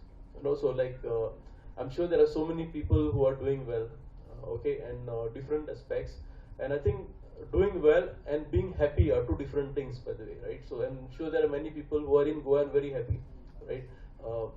So I think it's very important that we get people involved right from the start. So today you mentioned about alumni not being there. My question is, why are the students not there? Okay, they are your future alumni, right? You have to invest into them right now, right? And it's about also looking at the level down and saying, okay, how do we basically get the newer students to this attracted? You spoke about people going out of Goa, We have to change as an university, I feel, and I've been very vocal about those things because the times are changing. Even today, IITs are marketing themselves. They are trying to give a lot of courses back to the, different communities. So I think from the university perspective, you have to see alumni as something much more than what you currently see them. How do you get them engaged, involved? How do you keep track of them? How do you know what your people are doing? We need to have a good database of people. We need to have continuous reach out programs to them. We need to have continuous feedback mechanism. Get them on right platforms and make sure that we don't just create groups and then see the problem is most people don't want to get into groups, right? Because then you start flooding with a lot of marketings and spams. You don't want to do it. So how do you basically give very segmented information, the right information to the right people? The second thing about is then security. The invitation probably for this group is sent out to all of them, and I have everyone's email addresses, right? It's public. How do you make sure that you protect the data of people? Because some of them are really good positions. They will share the contact details. You don't want to make it public. So how do you ensure that you protect people's data? I think these are small things that at institution level you need to take care of. From an alumni perspective, I think yes, obviously there is a connect. You want to come back, you want to be here, meet your friends, peers, and I think technology is helping in a big way. WhatsApp is a simple tool, but it is basically created groups of every batches and people are interacting. We know what's happening. You can ask for help. So you basically, at least we try to have monthly video calls and things like that. So it's really nice that you're connecting. You're seeing that your families are there. But I think more importantly, I think today the ecosystem is pushing you, or the changes that are happening are pushing you to basically continuously train yourself to new things that are happening around you, right? So you enroll for new courses. Why can't you enroll it for the university? How can university also not see the passed out students as prospects, whom you have to coach again, right? So there is business coaching that's happening, financial coaching. There are a lot of advices. Why can't we take care of that? Okay, like for example, I feel pandemic has taught us a lot of things which we probably never thought of. So a lot of things have changed. Like for example, one of the things I always thought that education system is going to get disrupted. I didn't know it would be COVID that will make it to what it is. Like for example, there was no acceptance to distance learning in society, right? If you said, you're doing correspondence course, All of a sudden, and teachers were like, no, don't use technology kind of a thing. So if you see what happened in those 2 years is that everyone moved on to distance learning mode, right? So things changed, and then you have to adopt. So I think there are wonderful things Goa University has done. I got a chance to be interacting and understanding some of the wonderful things that are happening at the university. I don't know if many people are aware about it, right? So I think these are good opportunities for us to see how we basically reach out to the students beyond mentoring, beyond training. And I think it's also about having a forum wherein you can reach out. You spoke about, okay, no jobs, how do you reach out to people? But it's more than that. It's only any kind of problem. Do you have a forum you can speak out to? You think there are people, okay, I need a financial advice, I need some kind of, connects for getting some medical treatment done. So, how do you do that? So I think it's much more than that, and I feel this platform, if you can build up in a way that we are creating a platform wherein people are, by default, when you are entering the system, are going to be part of the system, and you're going to be connected till the time you are there, because it's a lifelong journey that you want to build with an association. So I feel we need to see a bigger picture and see how we want to basically shape up this alumni association to basically what we want to be and create a big brand that we want to be always proud of. Yeah, I was just thinking about this topic, mentoring and using this alumni association for mentoring our students. Because as a group leader of Syngenta, I have also used this mentoring program very effectively to train my new joiners. So we have actually Europe, like Jared Seal and Stein, and they have very experienced team members there. But I could use this even through distant learning. I could use their knowledge to train my team members here in Syngenta. So that's what I was looking at this alumni association in the similar way. So first thing I would see is first to have that commitment from the alumni members. Okay? So that's the mentor. And also equally important is commitment from the mentees, that's the students. Okay? So if this commitment is there in place, then this association or the mentoring program will go very nicely. And then second thing is structuring the mentoring program. So it need not be a year program, or it can be just one session, or maybe Professor Rodrigues sitting in Germany can even be a mentor to one of our students. Just 1 hour coaching or 15 minutes just mentoring the students.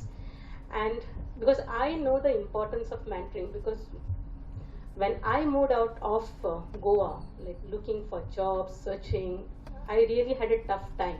But if this association was there that time, I would have been in this position maybe a bit early. Okay? That's what I take this mentoring as a catalyst, or it will catalyze the development, personal as well as professional, of our students.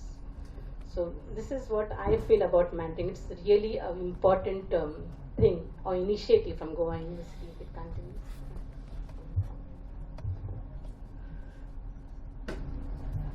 I'm going to speak from college point of view. As a mentor, what the teachers they do is that we have one-to-one interaction with the students, and we take all the details plus their interest, what interest they have. Suppose if a student says that he is interested in hotel management, so when there are job opportunities, even if they pass out and go after 3 years, but still their details, their number and their email is with us. So we interact with them. But one unfortunate thing which I noticed is that, for example, when there is job fair at Goa University or anywhere, the takers are very, very less. They don't come. Just they see the salary, maybe the initial payment is 30,000, and when they are getting elsewhere within, maybe they go for hotel jobs, like any front office, any kind of job. When they are getting for 3 hours, 4 hours, when they are getting 25,000, they feel that this is not for them. And they don't realize that after 1 year of training, they'll be given more salary, and there are the opportunities of going abroad that they don't think it at all. So what I feel is that as mentors, we should be in a position to help the students that there are opportunities where we should explain to them. That's what which I feel, that is one. Second thing is that, as Professor Ravi Fernandes said, that please come to us. We are in a position to help. He was telling that physical chemistry. There are people who have done physical chemistry, but they are not having any jobs and they are sitting idle. But if, such as she said, that if you are giving some kind of training, that maybe that will be helpful for people who are jobless or they are working for some maybe for less salary. That is one thing. And I really appreciate the alumni of Alumni Association of Goa University that you are going to start for the coaching classes for GPSC, which is UPSC. So that is a very good initiative, because if you see the student passing out percentage in Goa, it is very maybe 1%, 2%, not more than that. But such coaching classes, plus DHE has taken the initiative of coaching for net set, where there are many students. Last set, even from my own college, around 10 people have cleared. So if such initiatives, if as alumni, if we take and if we mentor the students, I think definitely there will be transformation in the lifestyle of the students, and there is a progression of the state of Goa. That's what which I feel.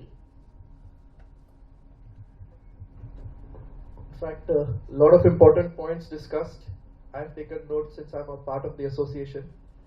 And yes, there has to be the student and alumni relationship has to improve. A lot of processes have to be in place. A lot of work has to be done. Now coming to the fourth pillar, Dr. Ravi Fernandes, I mean, you were extremely, you shared something, focus on something which was really lacking. And it's very personal to me also, because when I passed out in 2006, the gold medalist, his name is there on my department, the student was the gold medalist to top the class. He could not pay his fees. And it reached a point that if he didn't pay his fees, the university would not allow him to continue that. And it was 4 or 5 fellow students who contributed and paid his fees, and then he topped, and he did very well in life, really well. He was in Delhi and unfortunately expired of cancer. But it is, no student should ever suffer due to a financial difficulty. Alumni can further play a pivotal role in supporting students financially. They can contribute maybe to scholarships, endowments. I would request the panelists, we'll start from Dr. Shanti, to give your view on how the alumni can help financially. We'll keep it a little brief because we are running short of time, but you can. Can you hear me? Yeah. I just wanted to, earlier I forgot to mention that if you see Frederick Noronha, the famous Goan journalist, he has started one WhatsApp group, Jobs and Resources. And we are around 300 members, and all new students join in that group. And it is very good initiative which Frederick has started with. And there are, he used to send always, there used to be at least per day 3 to 4 WhatsApp forward messages, and where there are jobs, either it is in Goa or in India, abroad. Everything it used to come, and it is one of the best initiative which I felt that most of the alumni of Goa University are the members of that group, and the students are getting jobs. That I feel that that is one best initiative which I feel is the best thing, where we can start, because now the technology is so useful, it is in our hands, which we can go ahead with that. And what was the question which you asked? Okay. Yeah. So I want to just ask, apart from the faculty members of Goa University, how many of you are not from Goa University faculty? Please stand up. Just I would like to see how many of you are there. Can you all stand up? Who are the people who are not the faculty members? Or raise your hands.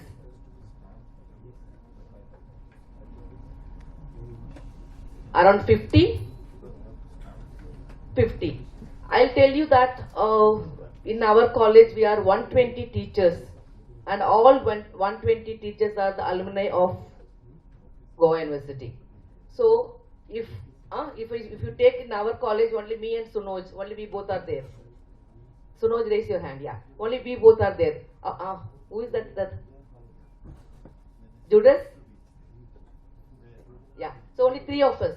So if you see from 120, only 3 are there.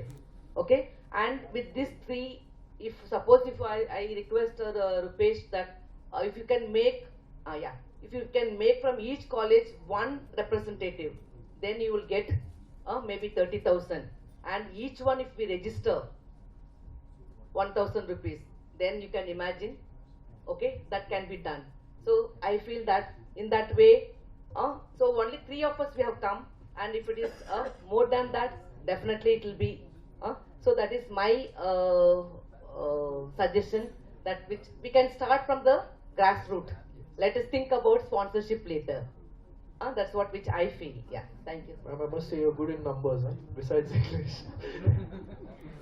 Yeah, fundraising is really important because I am actually benefited by that only. Like if I had said like I could do MSc only because I was supported by Rotary Club that time. Okay. So what I would also request is like you can raise this fund and really support the needy students. That is very important because if you start, I'm sure everyone will contribute, everyone. Because everyone is having a very good position in society, in industry, in academics. So that is one. Raising funds won't be a challenge in these days. But then how we can really use this fund for the benefit of our students, that is very, very important. Okay. One is supporting them financially to support their educational needs like fees or anything. But secondly, we can support the institute itself, like having or organizing some educational programs like symposia, seminars, or providing them with required resources. That is really needed, but that will benefit the students. That's what I feel. So raising funds shouldn't be an issue, at least in these days. Yeah, which I think very honestly, raising funds is not an issue. Okay, you get a lot of options through which you can raise funds, but it becomes easier if you're very clear with the purpose of those funds, right? Most of the time we don't define that, and that's where the problem is. We are very, very vague in the ask. If you're very specific that this is what I want, people will come forward and support. You give a good example of your own colleague, wherein there was a very specific need and you knew he's a bright student, he needs support, you will do that. Most of the time, as I mentioned earlier also, you look at alumni in terms of giving donations.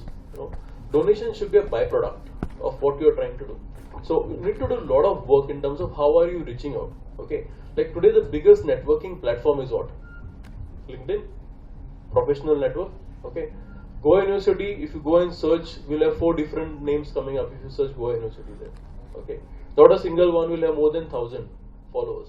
Okay, how many students are there passing out? Okay, what are we doing? How are we reaching out to those people? How are we building a network? That's the first point. Because today there are people who will try to connect to me.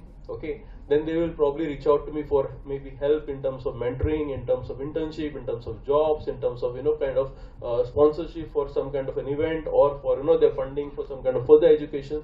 So people reach out, people use the medium. How are we as an association wanting to utilize that? Okay, so the only one which looks probably very decent in that is the Goa Business School, which has created a separate one. So how do you basically consolidate all of it and create one? Define a few objectives that you want to achieve, and it could be an annual one. Okay, and then probably go about seeing what funds you want. Okay, now I don't know how much of that, like you did your maths on those numbers, but I think when you do a registration and give that 1,000 rupees, right, you cannot use that money. Okay, so maybe there are people who will be able to tell that you cannot use that money. When you are an association, that money cannot be used. There are certain rules that you have to follow. So that numbers don't work. Therefore, those numbers, the initial registration fee has to be very small, 100 rupees, right? And the remaining should be some other. So if you do it in that form, it works. Also, I think it's also about can we do it at the time of their final year when you pass out? By default, you are an alumni, right? So you put that in your fees. So if you ask anyone to pay 1,000 rupees thereafter, it's something difficult. Who's going to follow up on a process? But if you put it as part of your fees, you're collecting. By default, you're a member. I don't know if that's happening. Yeah. So then everyone's a member, right? So how many people are there in the association at this point of time? 600. Should be much more, right? Right. So I think, see, this is where it is, and what are we doing with the data? So if you look from this perspective, what are the processes, what we want to do, how we want to do it, it all falls in place, right? What are we doing to engage the people? What are the kind of activities, events we're doing? How are we basically capitalizing? See, a lot of people will come down to Goa during Christmas. That was the reason we're looking in terms of December.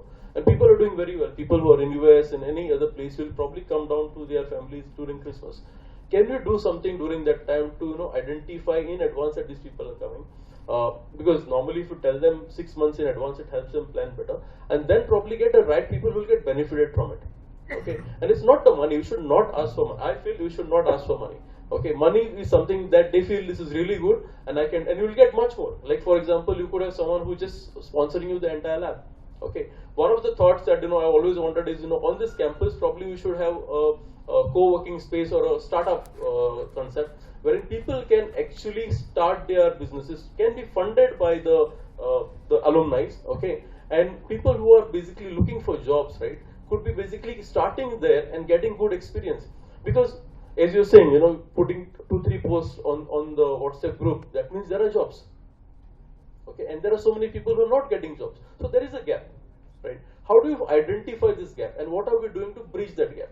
I think that's where probably, as a program, if you put in place, identifying how many people have not got jobs, how many people require jobs, and then as an association, what are we doing? So that's an objective. So this, we may not have the data. So if you get the data and say that, okay, there are 500 people who are currently struggling for not getting the jobs, or they're doing low-end jobs. Okay, what can we do to basically upskill them? Okay, or bridge the gap so that they are becoming industry ready, or are getting the kind of job they would want to do. Fine. How do we identify people in the right positions? Like for example, okay, if ma'am wanted to look for a particular role, how does she know that who are in those particular industries, that particular role that can help?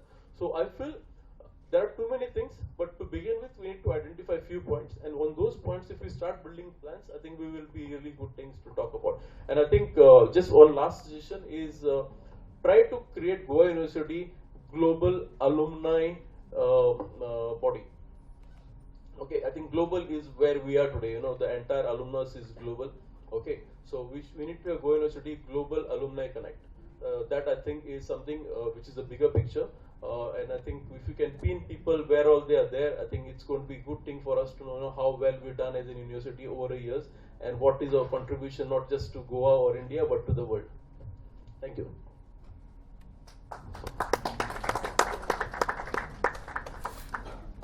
Yeah, so I agree fully with my co-panelist that raising funds definitely is not an issue. I'm sure all the ex-alumni, they are willing to contribute whatever little they can in terms of financial support as well. What we don't know, even I think I don't have enough knowledge, though Anish, I know him very well, about this alumni meet, alumni trust, what kind of form it is. Is it an association, is it an NGO, is it a trust? So kind of even I try to seek more details from you.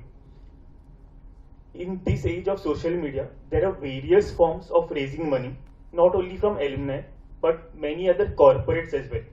So today we know that all the corporates in India, whether they are making profit or in last so many, if they have made profit, certain percent, 2% of their profits needs to go into CSR.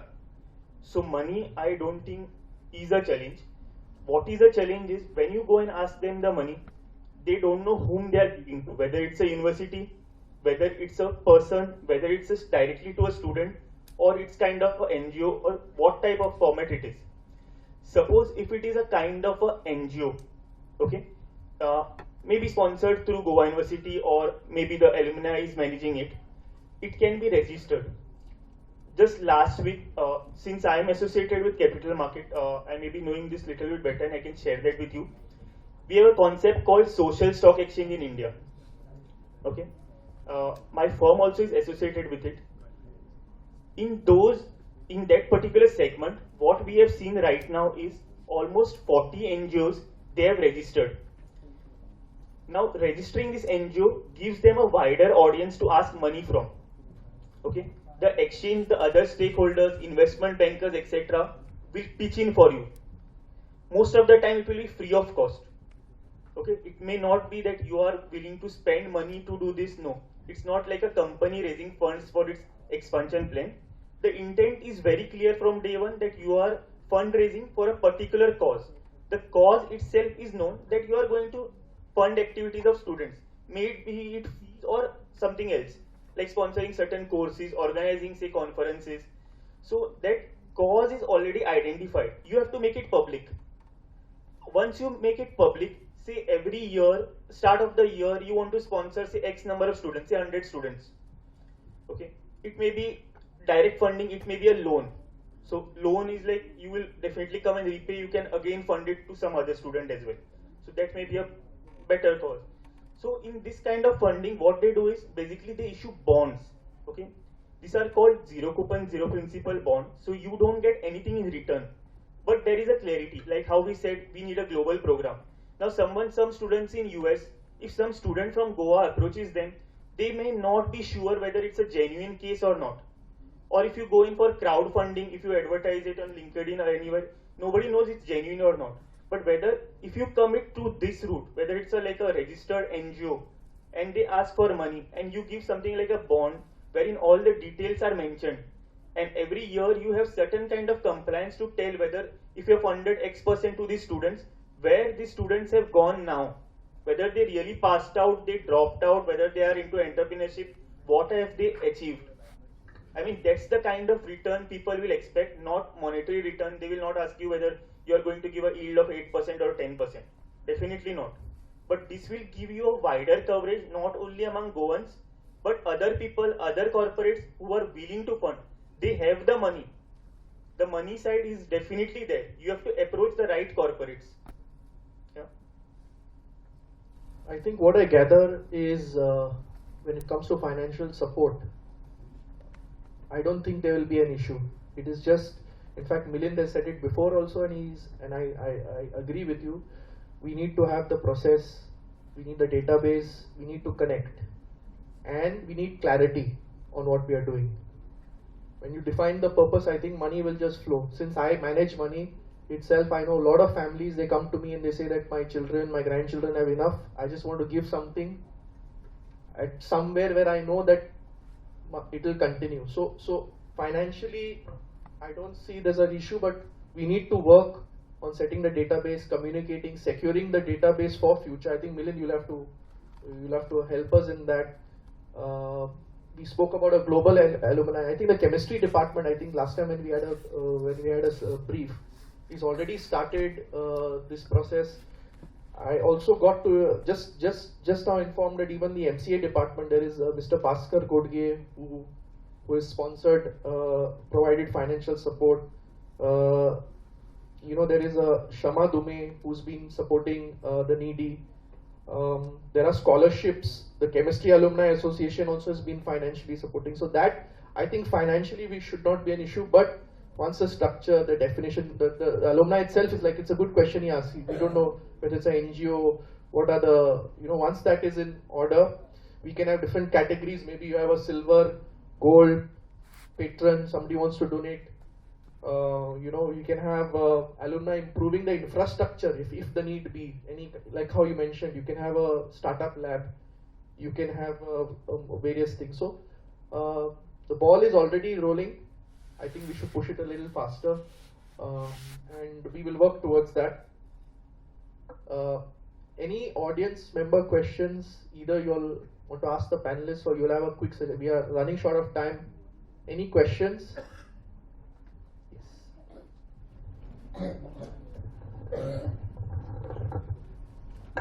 No, you have discussed many of the topics here and points how we can help alumni help. So I'd like to mention, and you also mentioned about chemistry department faculty alumni association. So we have started in 2006 with the sole aim of what you have given example, so of your topper whom your student has helped. So such examples was there, and we also faculty, helped many of the such students. Then we thought that okay, number is too huge to handle, So then we started in 2006 the Chemistry Department Faculty and Alumni Association, wherein the alumni contributed a lot, and we have funding almost like reserves of 19 lakhs now. So we are supporting, and we are supporting every year to the tune of say one year. I remember it was 41 students we supported in that one particular year. Otherwise, it's 10 plus, always 10 to 20 or 25 students. So we support needy meritorious students, and the name of the fellowship is Needy Meritorious Students. And in that Needy Meritorious Student Fellowship, we see that student is secured first class at least. That's the first requirement, eligibility. The second requirement is the financial status of the student has to be, from the middle lower class. Basically, the family income should not be above 1 lakh. So any such student who joins the chemistry department, we pay him 1,500 per month. And if very poor students joins and gives a special application, then we pay his tuition fee as well as his hostel fees, everything, So we take care of our students. So far, 141 students have been graduated by using such fellowship. Many of them, they gave back, not only gave back, but also sponsored, the juniors, so that they say that yes, it's one of the inspiring things, which school has started. So, and we are here to carry forward the same thing, Yeah, so what we have discussed right now is already in place. Yes, that it has to start at the university level through the University Alumni Association, as well as maybe at department level. Like many people, they have more affiliation for the schools or the departments, or disciplines rather than the entire Goa. So you mentioned about the crowd, while less crowd is there, when such alumni. So what happens many times that you think, when you come, okay, if I come here, then whether I meet my friends or I'll be alone here from my class or my batch or my discipline or my subject, So many of such, hindrances are there which has to be taken care. Like, so it can go at the school level, and then from the school level it can be, you contact the alumni, and then alumni from the school, they decide, okay, we are coming, this batch is coming, that batch is coming, so number will suddenly increase. Yes, so one of the very important thing, as you rightly said, is that you have to have, that financial problem. Dr. Mangala also mentioned about that, So a lot of, financial problems initially students face in the beginning of the, this 1990s and all. That yes, I want to study further, but then how to go ahead? Whom I should contact? My parents are not in a position to handle it, so I should go for a job and I should support my family. So at that point of time, if there is some association which yes, they say yes, that we are here. No? If you want to study, we are here. Okay, so we will support your education the way Dr. Mangala said that Rotary Club has come forward. So yes, finance is a must and is 90%. I would say that that because there are so many students in Goa who cannot afford higher education because of the fees. And if such a funding is available for them, certainly they will rise and come up and rise to higher levels. Thank you very much. Thank you, sir. I would encourage. Sorry. I just want to make one point is that many of our panelists said that is there any structure available for the university where they can contribute, and I would like to say that though it is not very active yet, university has registered a Section 8 company called the Unigova Research and Knowledge Foundation, and it's a couple of years back, though it has not become very active, but I'm sure that the alumni can contribute through the Section 8 company, because the structure is there, because this is, once it is a Section 8 company, it has got its own rules and objectives, and one of the objectives is to link through the alumni, and so I'm sure the alumni can take the advantage of that. Thank you, sir. Ma'am, we'll have to be really brief Yes, because I'm really running short. 3 sentences. First sentence is that please fix this second last Saturday of every year for the alumni meet. Second point, second sentence. This news has not reached many people. My friends have not received it. Third sentence. There are many alumni from here. I'm Marine Science 96 batch. We also support other students. Only thing is maybe we don't make it public. Fantastic, thank you. So I would encourage the alumni who are present here. Just to add on, I think I've had the privilege of being part of the IQAC and work closely with the guys, some of them sitting here. I think there's a lot of effort and intention on doing some good things, and I think this is one activity that's really come out. So I think big round of applause to all the guys in that committee and the people who organized this. So thank you so much for this. A few things I just want to highlight. One is on the website, and I think should take note of. We have two associations mentioned: Alumni Association and Chemistry Association, and there are funds asked for it. So that creates a confusion. So things like that. Secondly, I think as you rightly mentioned, we are going to create a news item that we had an alumni meet. Okay. Whereas if you see the approach from other colleges that are doing, it's like we are having an alumni meet. We are having an alumni meet. So those invitations and lot of circulars going out, right? So I think that is a change in the process and the approach that we take. Gets probably more people to be aware of, asking people. Like I'm sure many people are not aware of it, and there are many people who are aware are not really here today. So I think definitely next time when we meet, we want to see a bigger crowd, and I think we should definitely see how we get the students enrolled into this, so they get a chance to connect. Yeah. One more thing is that today is a working day. That is why many teachers could not come. You can arrange the afternoon. Maybe So I would encourage the alumni here. There is one last question. Maybe not a question, but a suggestion. Sure. We see that there is lack of connection that happens from the alumni point of view as well as the faculty members of Goa University. Perhaps we could have one annual meet, just like the colleges have annual day, have Goa University annual day, which is jointly organized by faculty members of Goa University as well as the alumni. So that in this purpose, there is a purpose where there could be some active, proactive alumni who are organizing this event, and then they should create leaders who will continue this for years long. So this is my humble suggestion. Thank you. Thank you, ma'am. Just to add again, I'm sorry I'm taking your time, but I think one of the things I've been asking the university is that this is a specialized task. We need to have an external PR agency who does a lot of this PR, and someone who is doing this, organizing these events at this scale is not easy. You need to engage, you need to have different people, because faculties have enough things to do, and I think getting them to do this also is not easy. I'm sure some of the faculties will agree. Yes. So, yeah. But I think, so when sometimes, you become part of the system, you realize this. It's very easy to sit outside and say, oh, they are not doing this, they are not doing that, right? But I think we definitely need to see how we get the right people involved to do this. This is going to be a different scale event if you do that. So some program per annum, right? So it is possible. No, ma'am. So yeah, you're right. Yes, program is not an issue. Nothing is an issue. It's about just making sure that we have the right people doing it, like a PR and a digital marketing being done by the right professional people with your different output. Expecting someone to do on a part-time basis or as and when you can is difficulty. And similarly, organizing this in a different way. Yes, there is money required for all of it, but I think output will be much different than and aligned to what we really want to achieve. So I'll have the final say. I encourage the alumni here. There's a counter for membership. Those who haven't taken, there's the life membership of the Alumni Association. It's ₹1,000. I would encourage you to please go and register yourself. Thank you for your insightful and your important pointers.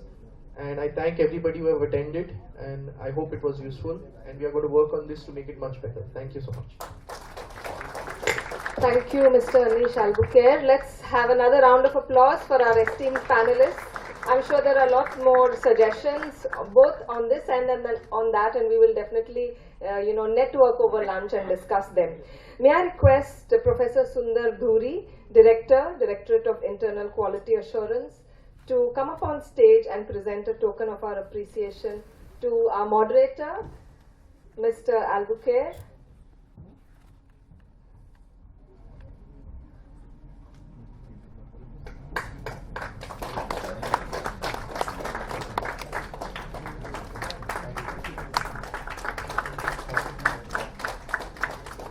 and to each of our panelists.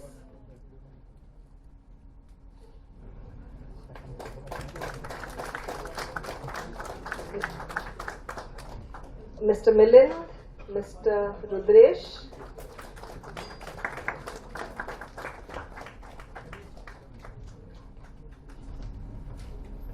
Dr. Mangala,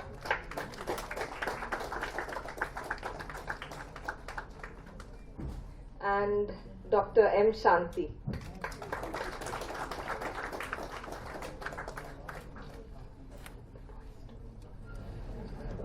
And may I request Mr. Albuquerque to escort the panelists back to their seats. Thank you very much. And now it's time to let go of our inhibitions and let our hair down, so to speak. What better way to do that than through song, dance, and sharing of memories? To lead us through the much-awaited cultural program, I hand over the baton to Assistant Professor Krupali Naik from the discipline of Konkani, Shinoy Goebab School of Languages and Literature, Goa University. Over to you, Krupali. देव बरे करू bye रुना. माझ्या घड्याळाचेर 1:45 जाला आणि म्हाका खबर आसा जो फुडलो पार्ट आसा या कार्यावळीचो तो म्हणजे कल्चरल प्रोग्राम आणि ताजे खातीर म्हाका खबर आसा रियुनियन खूब फावटी जाता. हे जावप गरजेचें ना न्ही, कारण गोवा युनिव्हर्सिटी सगळ्यात पयले फावट एक रियुनियन घडोवन हाडटा. आणि दुसरी गजाल म्हणजे फक्त हांगा प्रतिनिधी आसात, कांय प्रतिनिधी आसात. आमचो दर्या खूब व्हड आसा, खूब व्हड आसा, खूब व्हड आसा. इश्टानो, स्टेज क्लियर जाता तो वेळपर्यंत तुमची 2 मिनटां घेता आणि हांव चड वेळ घेनासतना आमची फुडली कार्यावळ सुरू करता. म्हाका खबर आसा हांगा जे जमिल्ले आसात ते देशानूच न्ही, देशा भायल्यान हांगा आयिल्ले आसात. खुबश्यो गजाली आसात ज्यो सांगपाच्यो आसात, खुबश्यो गजाली आसात जातूंतल्यान आमकां व्यक्त जावपाचें आसा. खूब जाणांनी नांवां दिल्लीं, पूण थोडी पावना, थोडी पावलात.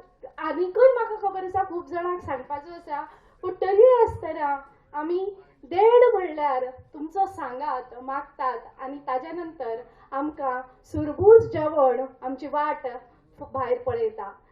तरी पाशेस काडून आमी मुखार वचुया.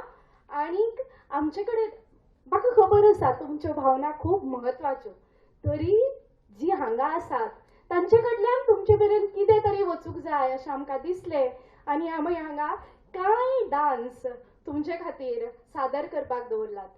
आमचे कडेन देखणी, धनगर नृत्य आनी देखणी आनी धनगर नृत्य सादर जातले. हांव त्या ग्रुपा लागीं मागता तांणी येवन आपलो परफॉर्मन्स सुरू करचो.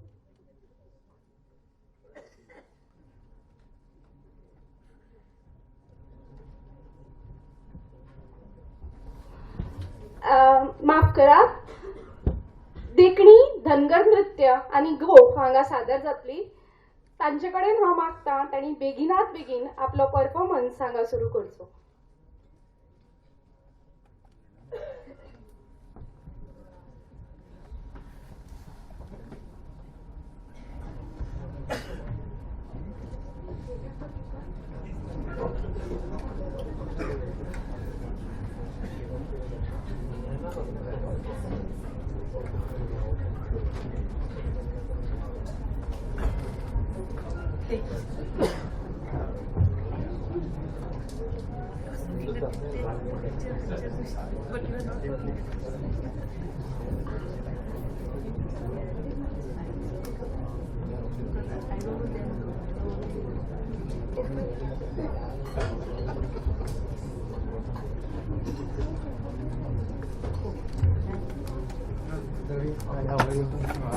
I'm very proud of you. You spoke very well.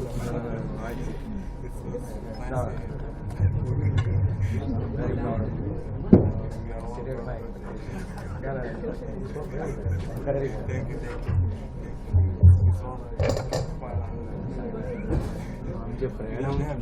I'm there. Yes, no problem.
Hello, आमच्या मध्ये डॉक्टर संदीप लोटलीकर हिंदी विभागातल्यान आयिल्ले आसात.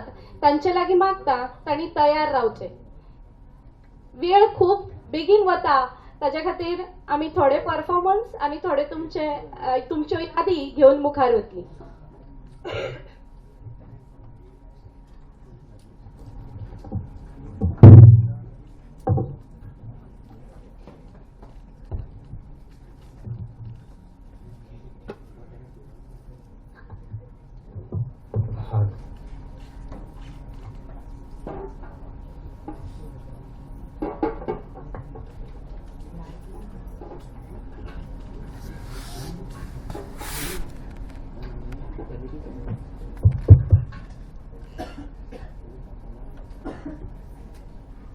Hello, hello.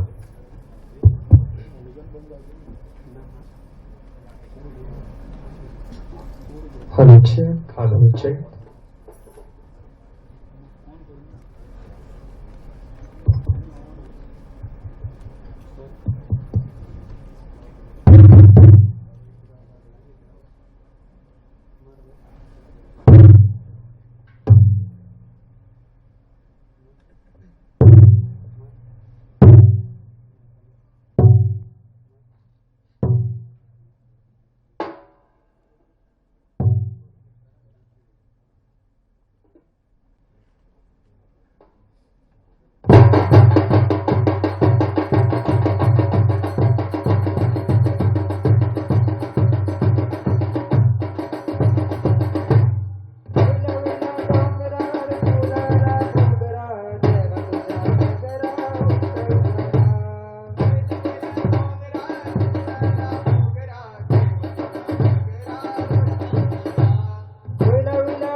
देव बरें करूं. इश्टानो, हांगा जी ऑर्गनायझिंग कमिटी आसा तातूंतल्या सगळ्यांक एक फील आसा. आमी फक्त ऑर्गनायझिंग कमिटी म्हणून हांगा नात, आमी ह्या अल्युमिनीचे एक भाग म्हणून आसात. आनीक सगळ्यांक उमाळे आसात. टीचर कशें आशिल्ले हें सांगपाक हांव एक दोन सेकंद तुमचे घेत. हांव हॉस्टेलान रावताले आनी त्या वेळाचेर याद जाता माधवी मॅडम डॉक्टर माधवी सरदेसाय आमकां हुमण घेवन येताली भुरग्यांक होम सीक जावचें न्ही म्हणून. अशे प्रेम करपी शिक्षक ह्या युनिवर्सिटीन आसात आनी म्हणून आमी घडलात. आमी 2-3 रोल करतात खरें म्हणल्यार हांगा. एका वटेन फॅकल्टी कलीग, एका वटेन ऑर्गनायझर आनी एका वटेन एल्युमिनी. आनी तुमकां पळयत आसतना खूब बरें दिसता. देखून बाब संदीपाक लागीं मागता ताणें बेगिनात बेगीन हांगा येवन आपले उमाळे व्यक्त करतना आपले गीत सादर करचें.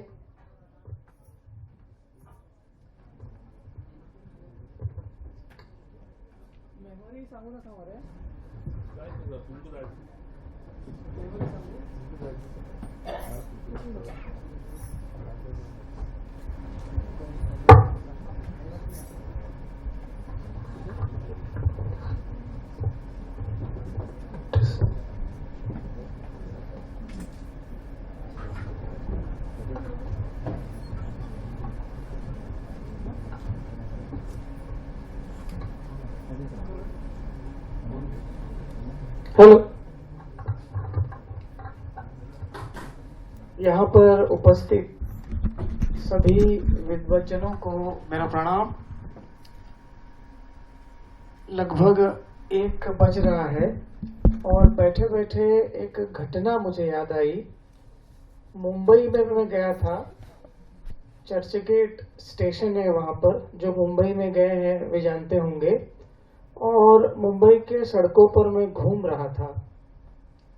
घूमते घूमते एक जगह पर पहुंचा जहाँ पर काफी सारे किताबें बेच रहे थे लोग रास्ते पर, सड़क पर.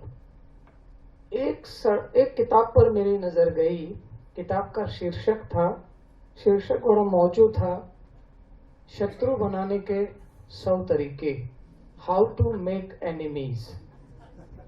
तो देखा, और जब ऐसी अच्छी किताब या शीर्षक तो मैंने ली और कुछ पढ़ा मैंने. उसमें एक तरीका था, उसमें लिखा था कि लोग उपस्थित हों सभागार में और भोजन के लिए बड़े व्याकुल हुए जा रहे हों और आप अपना एक लंबा चौड़ा भाषण दे दें और लोग त्राही त्राही हो जाएं, तो समझ लीजिए कि वे आपके शत्रु हो गए. इसलिए मैं आपका शत्रु बनने बिल्कुल नहीं आया. इतने विद्वज्जनों के साथ दुश्मनी कौन ले ले, लेकिन मेरा मन बड़ा कुलबुला रहा है. मैं कब से बैठा हूँ, सुन रहा था, व्याकुल हूँ और कुछ उठ रहा है. कुछ यादें हैं मेरी, लेकिन उन बाकी यादों को समेटते हुए कुछ यादों को मैं ताज़ा करना चाहूँगा. इस यूनिवर्सिटी ने मुझे क्या दिया? तो बहुत कुछ दिया. आज मैं यहाँ खड़ा हूँ वो इसलिए खड़ा हूँ क्योंकि मैं इस यूनिवर्सिटी का विद्यार्थी रहा हूँ. बहुत से मैं सभी अध्यापकों के प्रति अपनी कृतज्ञता ज्ञापित करता हूँ. और काफ़ी सारे लोगों ने मुझे एक तरह से जो कुछ छोटा मोटा मैं बन पाया ये उनकी वजह से है. लेकिन मैं आज जिक्र करना चाहूँगा एक खास व्यक्ति का, क्योंकि अध्यापक बनने का मेरा कोई विचार नहीं था. बिल्कुल मैं नहीं चाहता था कि मैं अध्यापक बनूं. पिताजी का व्यवसाय था, बिजनेस था गोल्ड का, तो वो चाहते थे कि मैं गोल्ड के बिजनेस में जाऊं, लेकिन नियति ने कुछ दूसरा लिखा था. जब मैं बीए हुआ तो मेरे माँ के मामा जी बड़े प्रसिद्ध व्यक्ति रहे हैं. गोवा के पहले सभापति पापू शिरोडकर, पांडुरंग पुरुषोत्तम शिरोडकर, बड़े फ्रीडम फाइटर, 15 साल अंगोला की जेल में वगैरह रहे. तो उन्होंने सलाह दी कि तुम, पता नहीं ऐसा क्यों, उन्होंने कहा कि क्यों नहीं तुम पोस्ट ग्रेजुएशन करते. और उनके दूसरे भाई भी मधुसूदन शिरोडकर जी ने. तो उन्होंने मेरे मन में वो डाल दिया और मैं गलती से यहाँ पर यूनिवर्सिटी में आ गया। तो लेकिन यहाँ आने के बाद मैं आपको बताऊं, एक ऐसे अध्यापक से मैं मिला, या मैं अपने आप को सौभाग्यशाली समझता हूं कि वो मेरे अध्यापक रहे हैं। गर्व से कहता हूं कि डॉक्टर आदित्य प्रसाद त्रिपाठी मेरे अध्यापक रहे हैं, मेरे गुरु रहे हैं। और इसके कुछ कारण हैं, बहुत सी बातें हैं, लेकिन मैं उसको बहुत संक्षेप में बताना चाहूंगा। एक तो उनके लेक्चर इतने इंटरेस्टिंग होते थे कि आज भी मुझे याद पड़ता है, और बड़े ह्यूमरस थे, वीटी थे।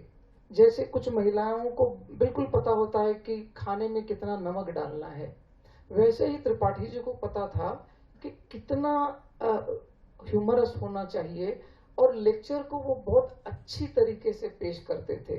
नहीं तो कभी कभी लेक्चर ऐसे हो जाता है कि बड़ा बम्बार्डिंग होता है, और मैं तो काफी बार बोर होता था, क्योंकि अगर उसमें कुछ बात नहीं है तो पता नहीं, मैं कनेक्ट नहीं कर पाता। बाकी लोग कनेक्ट कर पाते हो, लेकिन बहुत मोनोटोनस हो गया तो मैं कनेक्ट ही नहीं कर पाता। त्रिपाठी जी में वो बात थी, वो अक्सर ऐसी बातें करते थे, बीच बीच में वो तड़का देते थे कि हम लोग उनसे कनेक्ट होते थे। दूसरी बात, मुझे याद है कि मुझे एक मुगालता था कि मैं ठीक ठाक पढ़ लेता हूँ, अच्छा पढ़ता हूँ, ऐसा मुझे लगता था। और त्रिपाठी जी के बारे में ये फैला हुआ था कि वो बड़े कंजूस है नंबर देने में, नंबर नहीं देते हैं ज्यादा। तो मैंने जानबूझकर उनका एक प्रश्न अटेम्प्ट किया कि देखें कैसे नहीं देते। खूब तैयारी की, लिखा भी, और अब मुझे लग रहा था क्योंकि बाकी टीचर तो मुझे 10 में से 7-8 नंबर देते हैं, तो ये तो 5-6 तो 6 दे ही देंगे।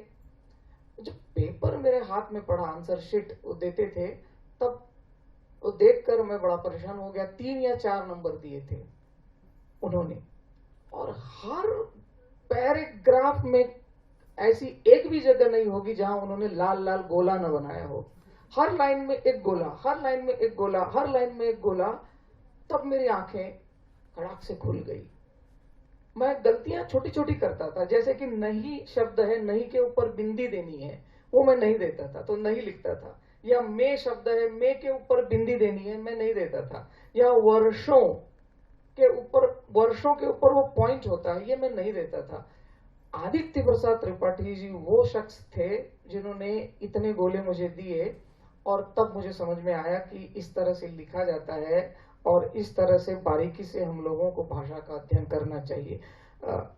तब जिसे कहते हैं ना कि मेरा जो ओवर कॉन्फिडेंस बना हुआ था वो टूट गया। और मुझे ओवर कॉन्फिडेंस लोग बहुत अच्छे लगते हैं, इसलिए अच्छे लगते हैं कि मैं अपने विद्यार्थियों को भी कहता हूं, खास करके इस उम्र में, ओवर कॉन्फिडेंस वो चीज है जब कांच की तरह होती है, लग गई तो खट से टूट जाती है और समझ में आ जाता है। बहुत कठिन है। आप कॉलेजों में पढ़ाते होंगे, जो लोग अंडर कॉन्फिडेंस हैं उनको उभारना, मैं समझता हूं कि दुनिया की सबसे कठिन ये बात है कि जो बहुत अंडर कॉन्फिडेंस है उसको आप, इसलिए सारे आप यूट्यूबर भी देखिए एक ही बात कहते हैं कि कॉन्फिडेंस कैसे पैदा करें। मुझे ये बात बहुत कठिन लगती है, बहुत कोशिश करता हूं विद्यार्थियों को, लेकिन कभी कभी लगता है कि ये अपने बस की बात नहीं है। तो यही एक अनुभव, बाकी छोटे छोटे अनुभव मैं छोड़ देता हूँ। कभी जाता था टंकी पर, जब कैंटीन में 95-96 बैच के स्टूडेंट्स हैं, उनको मालूम होगा कैसा छोटा सा कैंटीन है था और बड़ा खाना कैसा मिलता था, आप ही जानते होंगे। तो टंकी के यहाँ जाता था, शिनाने बड़े मैटा लेते हैं। मुझे आज भी याद आता है, हम लोग ग्रुप करके, वो आज है कि नहीं मुझे नहीं मालूम, वहाँ तो अभी भी है शायद, लेकिन आज शिनाने मिलते हैं कि नहीं मुझे नहीं मालूम, लेकिन ये कुछ यादें हैं। इनको फिर कभी, क्योंकि दस्तूर नहीं है, मौका भी नहीं है। मित्रों, एक छोटा सा गीत प्रस्तुत करता हूं। कितने लोग हैं? हाँ,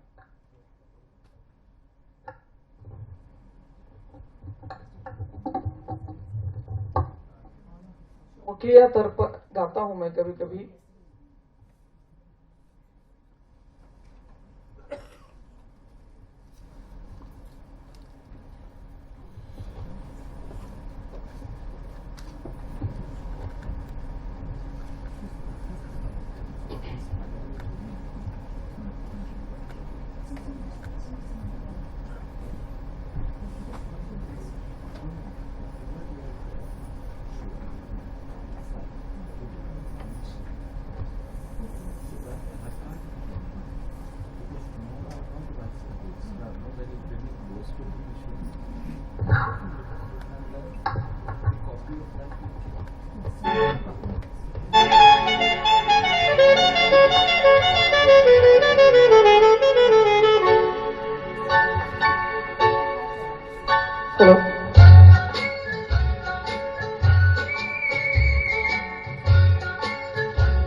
वाली देखने में देख लो है कैसी भोली भाली। अजनबी ये छोरियां दिल पे डाले डोरियां, अजनबी ये छोरियां दिल पे डाले डोरियां मन की काली। वो तो कोई और थी जो आंखों से समा गई दिल में। डिडलिए डुडलुओ डिडलिए डिडलिए डुडलुओ डिडलिए।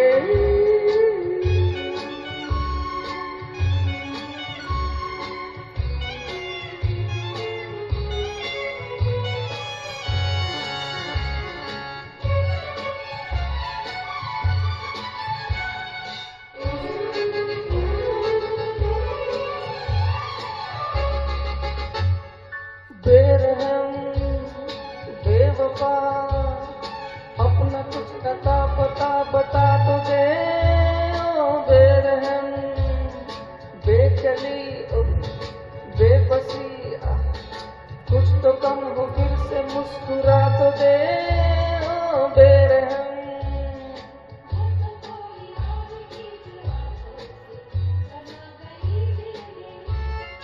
वो तो कोई और थी जो आंखों से समा गई दिल में।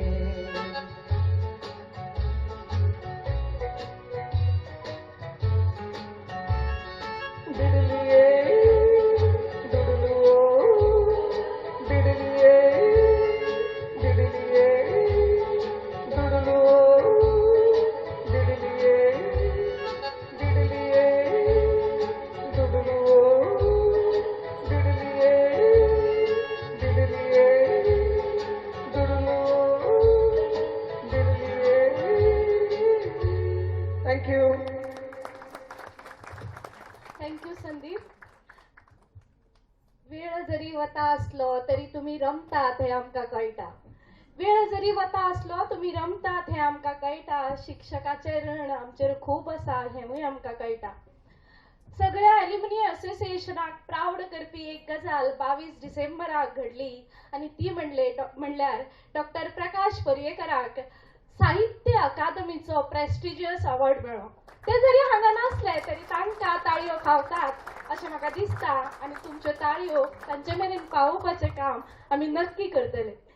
देव बरें करूं. संदीप अशें म्हणटा आसतना आमकां जर नाच पळोवपाचो आसत जाल्यार देखणी नाच नाचा बगर पर्याय आसा काय जातूंतल्यान आमकां दिसतलें हय हेवूय एक आमच्या कल्चराचो भाग जाता काय.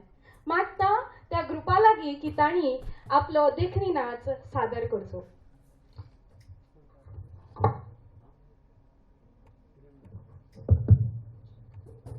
Hello hello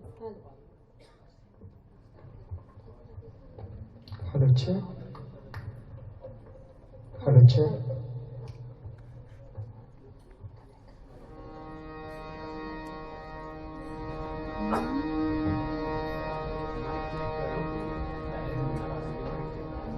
Hello check. Hello check. Hello check. Hello hello hello hello hello.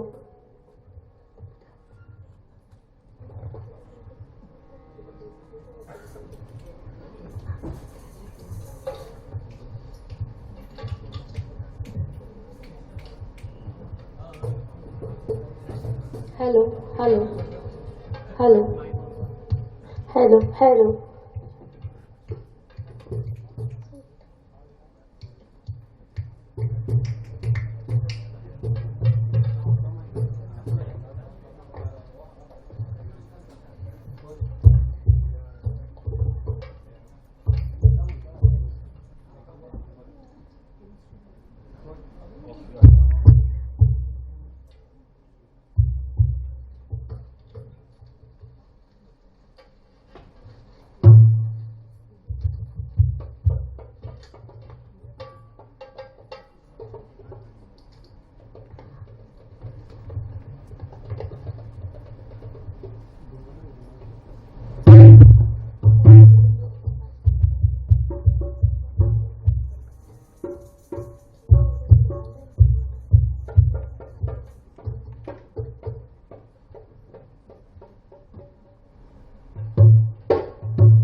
दामोला माटवा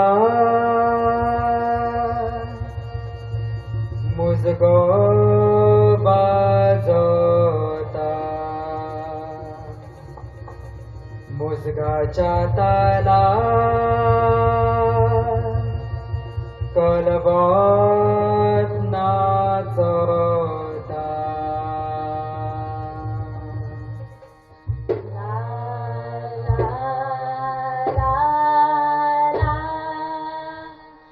चलता चलता झाली माघाराची लोकून झोपून वारे मारून गेली मोजी पोटी चलता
तुवें माचेर येवप खूब गरजेचें. हो भुरगो तुमकां नाच करतना दिसता न्ही? क्लासीन एकदम लजेकुरो भुरगो, कित्याच आन्सर करचो ना. पूण जेन्ना कल्चरल एक्टिविटी आसात जाल्यार आमचें पान विवेका शिवाय हालनाशिल्लें. इतलो सुंदर, इतलो कमिटेड. विवेक आमकां हें जाय, विवेक तयार. अशे भुरगे जेन्ना मेळटात तेन्ना टिचराक कितले प्रावड फील जाता तें आमी दोगांय जेन्ना माचयेर आसा तेन्ना तुमकां कळटलें. इतले बरे जेन्ना भुरगे असतात तेन्ना तांकां आनी त्या नागेश महारुद्र भजनी मंडळाक ताळयो तर फावतात. हांव तांकां परतून एक फावटी बरें करूं म्हणटा. इश्टानो, कॅम्पसान खूब भोंवप जालें जेन्ना MA करतालीं. चड करून हॉस्टेल टू कॅम्पस येता आसतना वाटेर टिचर मेळटाले. नितीन सर हांगा बशिल्ले आसात. खंय जिवाण्यो नितीन सर. नितीन सर खूब फावटी कॅम्पसान दिसतात, कितें कितें सोदतात. ह्या कॅम्पसान खरें म्हळ्यार कितें ना, एक बारीक इन्सिडंट सांगले शिवाय रावंक जायना. आनी म्हाका तो प्रश्न अजुनूय पडटा, सर तेन्ना कितें सोदताले काय म्हणून. ते आशिल्ले डॉक्टर नंदकुमार कामत. आमी येतालीं कॅम्पसान आनी थंय जंय मेन बिल्डींग आसा थंय सायडीन सर 15 मिनटां रावतात. आनी आमी मातशी मस्ती आशिल्ली चड न्ही. कितें करतालीं जाल्यार सर 15 मिनटां रावता तितली 15 मिनटां आमी रावतालीं आनी सर कितें सोदता हें पळयतालीं. पूण शेवट मेरेन कळनाशिल्लें सर कितें सोदतात ते. अजून मेरेन म्हाका खबर ना ते कितें सोदताले तेन्ना ते. पूण ते कितें तरी सोदताले आनी सोदत रावताले. दुसरे ते सोदताले ते अळमी सोदताले. खावपाक न्ही. ताणें सरळ सांगिल्लें ही खावपाची न्ही, आमकां रिसर्च करूंक जाय म्हणून. आनी हांव तांकां थर्त भितालें. कित्याक तांकां गूड मॉर्निंग सुद्दां म्हणत जाल्यार रिटर्न गूड मॉर्निंग मेळत ताची अपेक्षा केन्नाच करपा येनाशिल्ली. अशें सर आशिल्ले. आनी एक म्हाका याद जाता ते जनार्दनम सर. ते भुरग्यांक घेवन एक फुडल्या वाटेन जनार्दनम सर आनी फाटल्यान ताच्या फाटल्यान भुरगीं ते मुयो सोदताले. सोदताले आनी म्हणून ते लक्षान उरलें. हांव जरी लँग्वेजीचे भुरगे असले तरी ह्या टिचरां कडेन एक घट्ट नातें जालें. ते अजुनूय आसा. सोडून सरा कडेन ना, डॉक्टर नंदकुमार कामत सरा कडेन. पूण खूब बरे मनीस. जेन्ना तांकां जर तोखणाय करपाची आसत जाल्यार ते मन सोडून तोखणाय करतले अशे टिचर. मागता मारिया डिसोजा हाजे लागीं ताणें येवन आपलेय कांय यादी आमच्या मुखार मांडच्यो.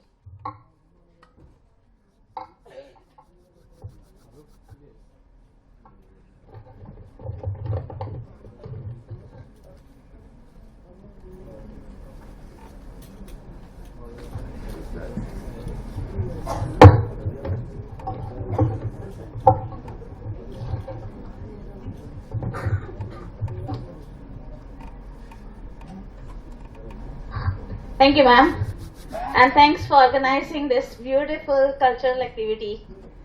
आणि कोंकणीन उलयल्लें म्हणजे सामकें बरें दिसलें. So a very warm welcome to each and every one of you. A warm welcome to our esteemed guest. Thank you for being here today and being with us together on this Alumni Day.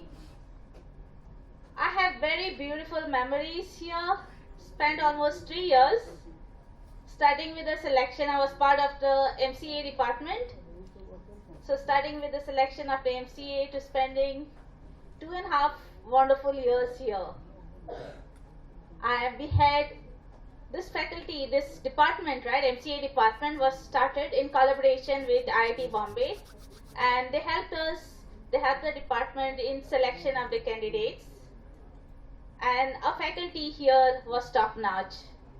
It showed from the way they taught, they interacted with the students, and whatever we are here today, we owe a lot to our faculty. Especially Jyoti ma'am, who is our current HOD, then Dr. Ima ma'am, Professor Ram Rao, Professor Karmali, and Professor Bhaskar. They were all a very integral part of our life. And not to forget Professor V.V.K. Kamat, whom we still interact with, keep in touch with. So in our department days, right, for us, most of the time was spent in the labs. And our teachers' interaction with us in formulating the problems, solving the issues, right? It was very connected. And they spent a lot of time with us, and I feel this is what made a lot of difference in our lives. Just spending time with the students.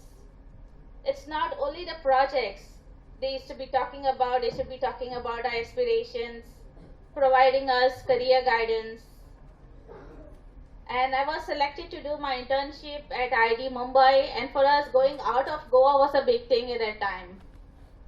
And I'm very indebted to my faculty advisor, Dr. Ima ma'am, who helped me when I was there. Even at IIT Bombay, she used to consult with me every week. So all this made a lot of difference. I still keep in touch with the university. In my professional work, I work at Oracle India. And when we have, so this interaction is important. So we come to the department whenever we have any events. We hold some conferences here. I'm also part of ACM. And we have a number of opportunities now we have for students and even for the faculty, right? The faculties could spend almost around 3-4 months in a different location.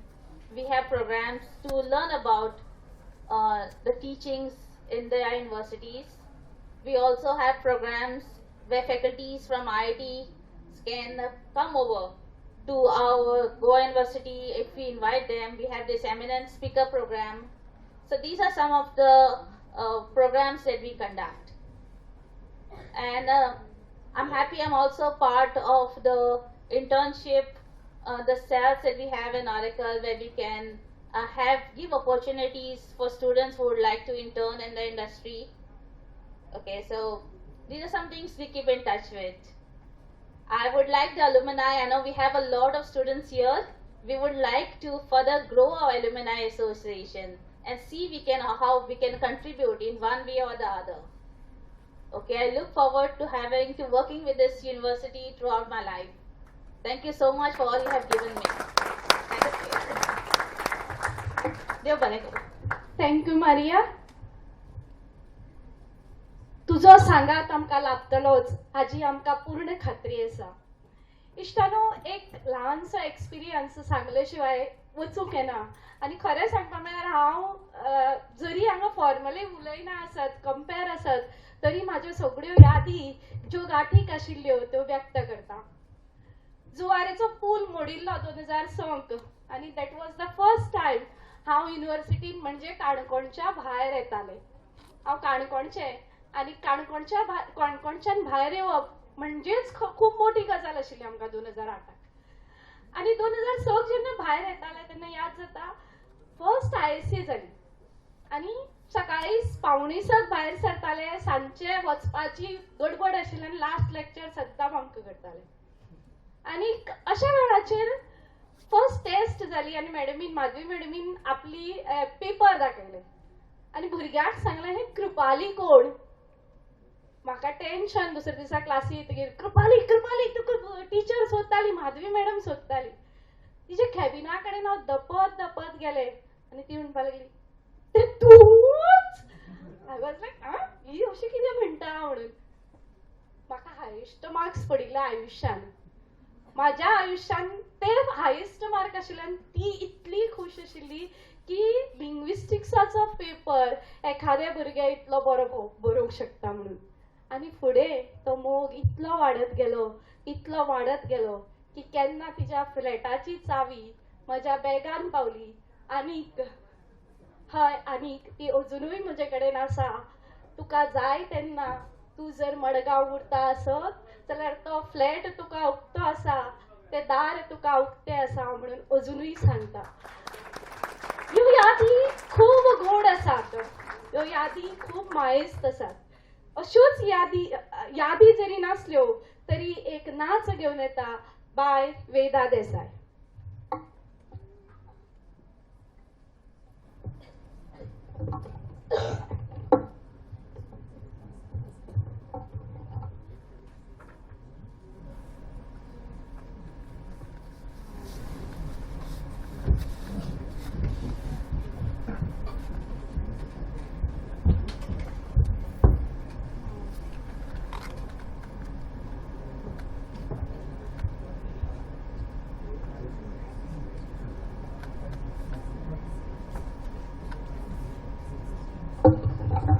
Frederick बाब नोरन्हा हांणी तयार रावचे.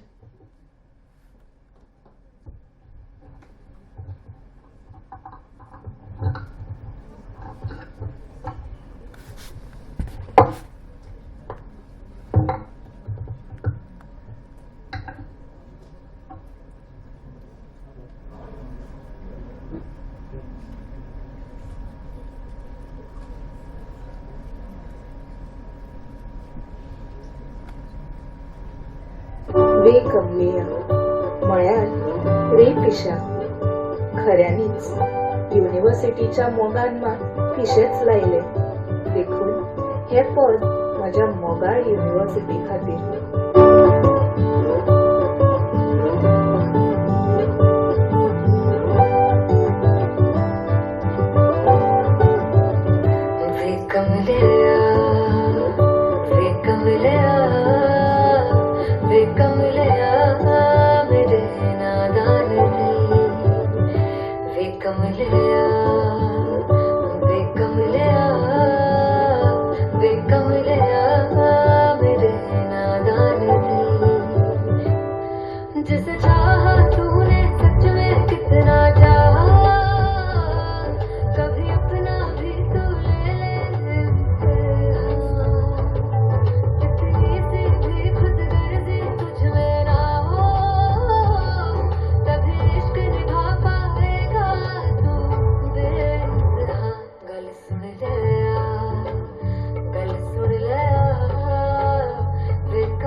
स्कुला जालात, multi disciplinary जालात.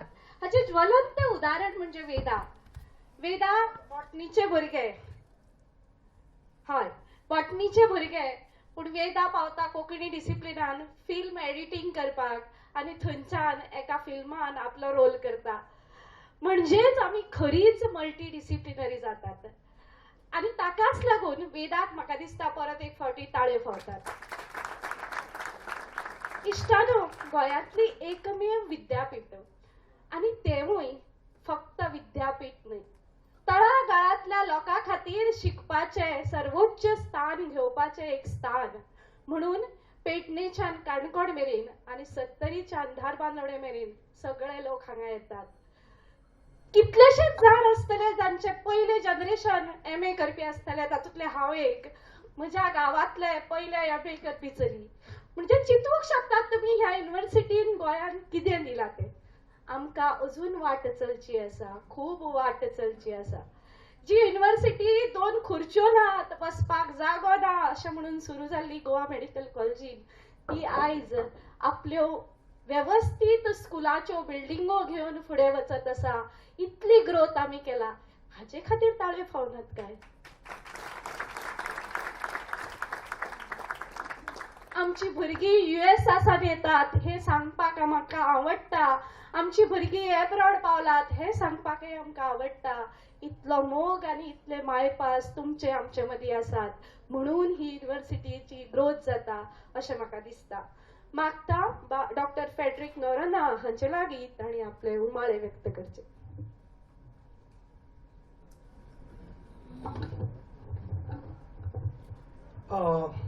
Don't worry, I'm not a teacher. I will not speak for 45 minutes. I'll not even speak for 35 minutes.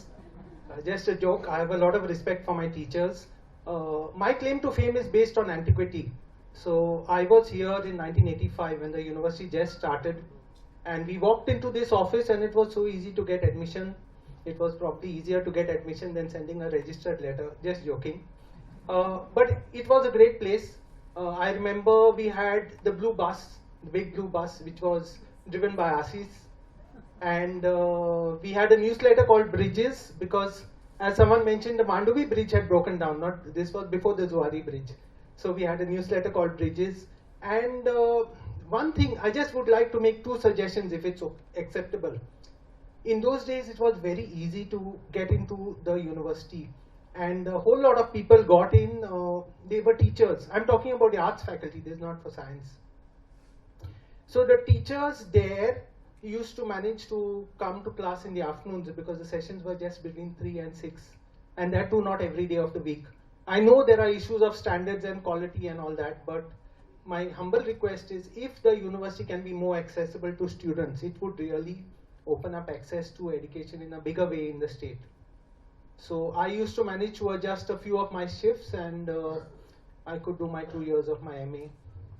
That was in 85 to 87. Then I came back and I came back and I came back, like a good repeater or a bad repeater, whatever it is.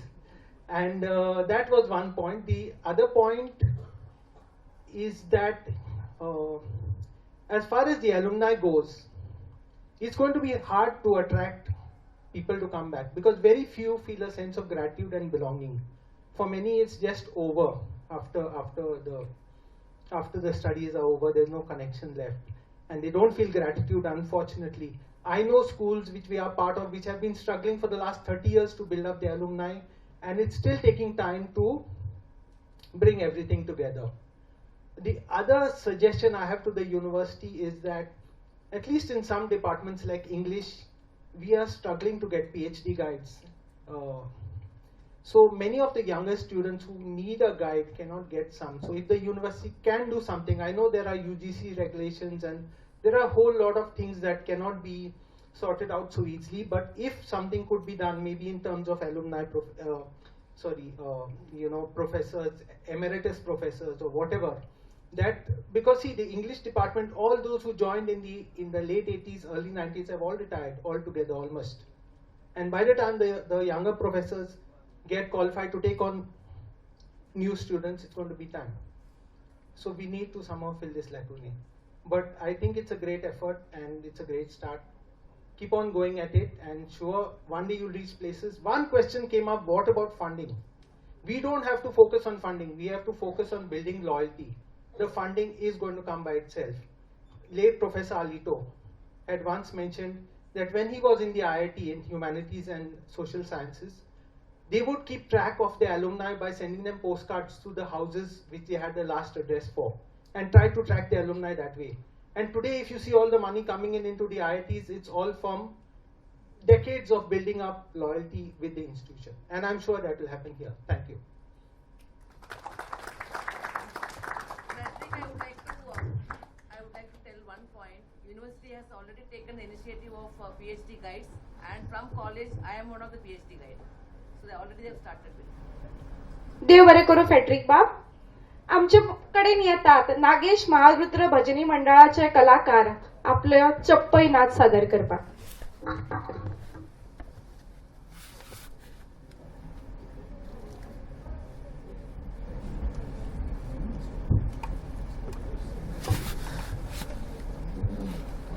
मागता सुनील शेठ हाचे लागीं ताणे बेगिनात बेगीन माचयेर येवन आपले गीत सादर करचे. तो वेळेपर्यंत मागता नागेश महारुद्र भजनी मंडळाकडे ताणी तयार रावचे.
Hello.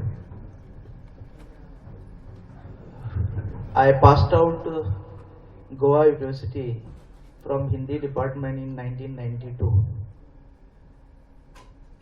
Passed my BA in Chowgule College, and in that Chowgule College ये सॉन्ग मैंने वहाँ पर गाया था. 33 साल के बाद आज फिर एक बार गाने की कोशिश कर रहा हूँ. सबसे पहले मैं अलुमनाई ऑर्गेनाइजर्स को तहे दिल से धन्यवाद अदा करना चाहता हूँ. और यहाँ मैं सर विद्याधर से मिला बहुत सालों के बाद. हम एक साथ स्टूडेंट्स काउंसिल में रह चुके हैं as a cultural secretary and sports secretary of this Goa university. So ये गीत हरे रामा हरे कृष्णा इस फिल्म से है.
जब से मेरी आंखों से हो गई तू दूर, तब से सारे जीवन के सपने हैं दूर.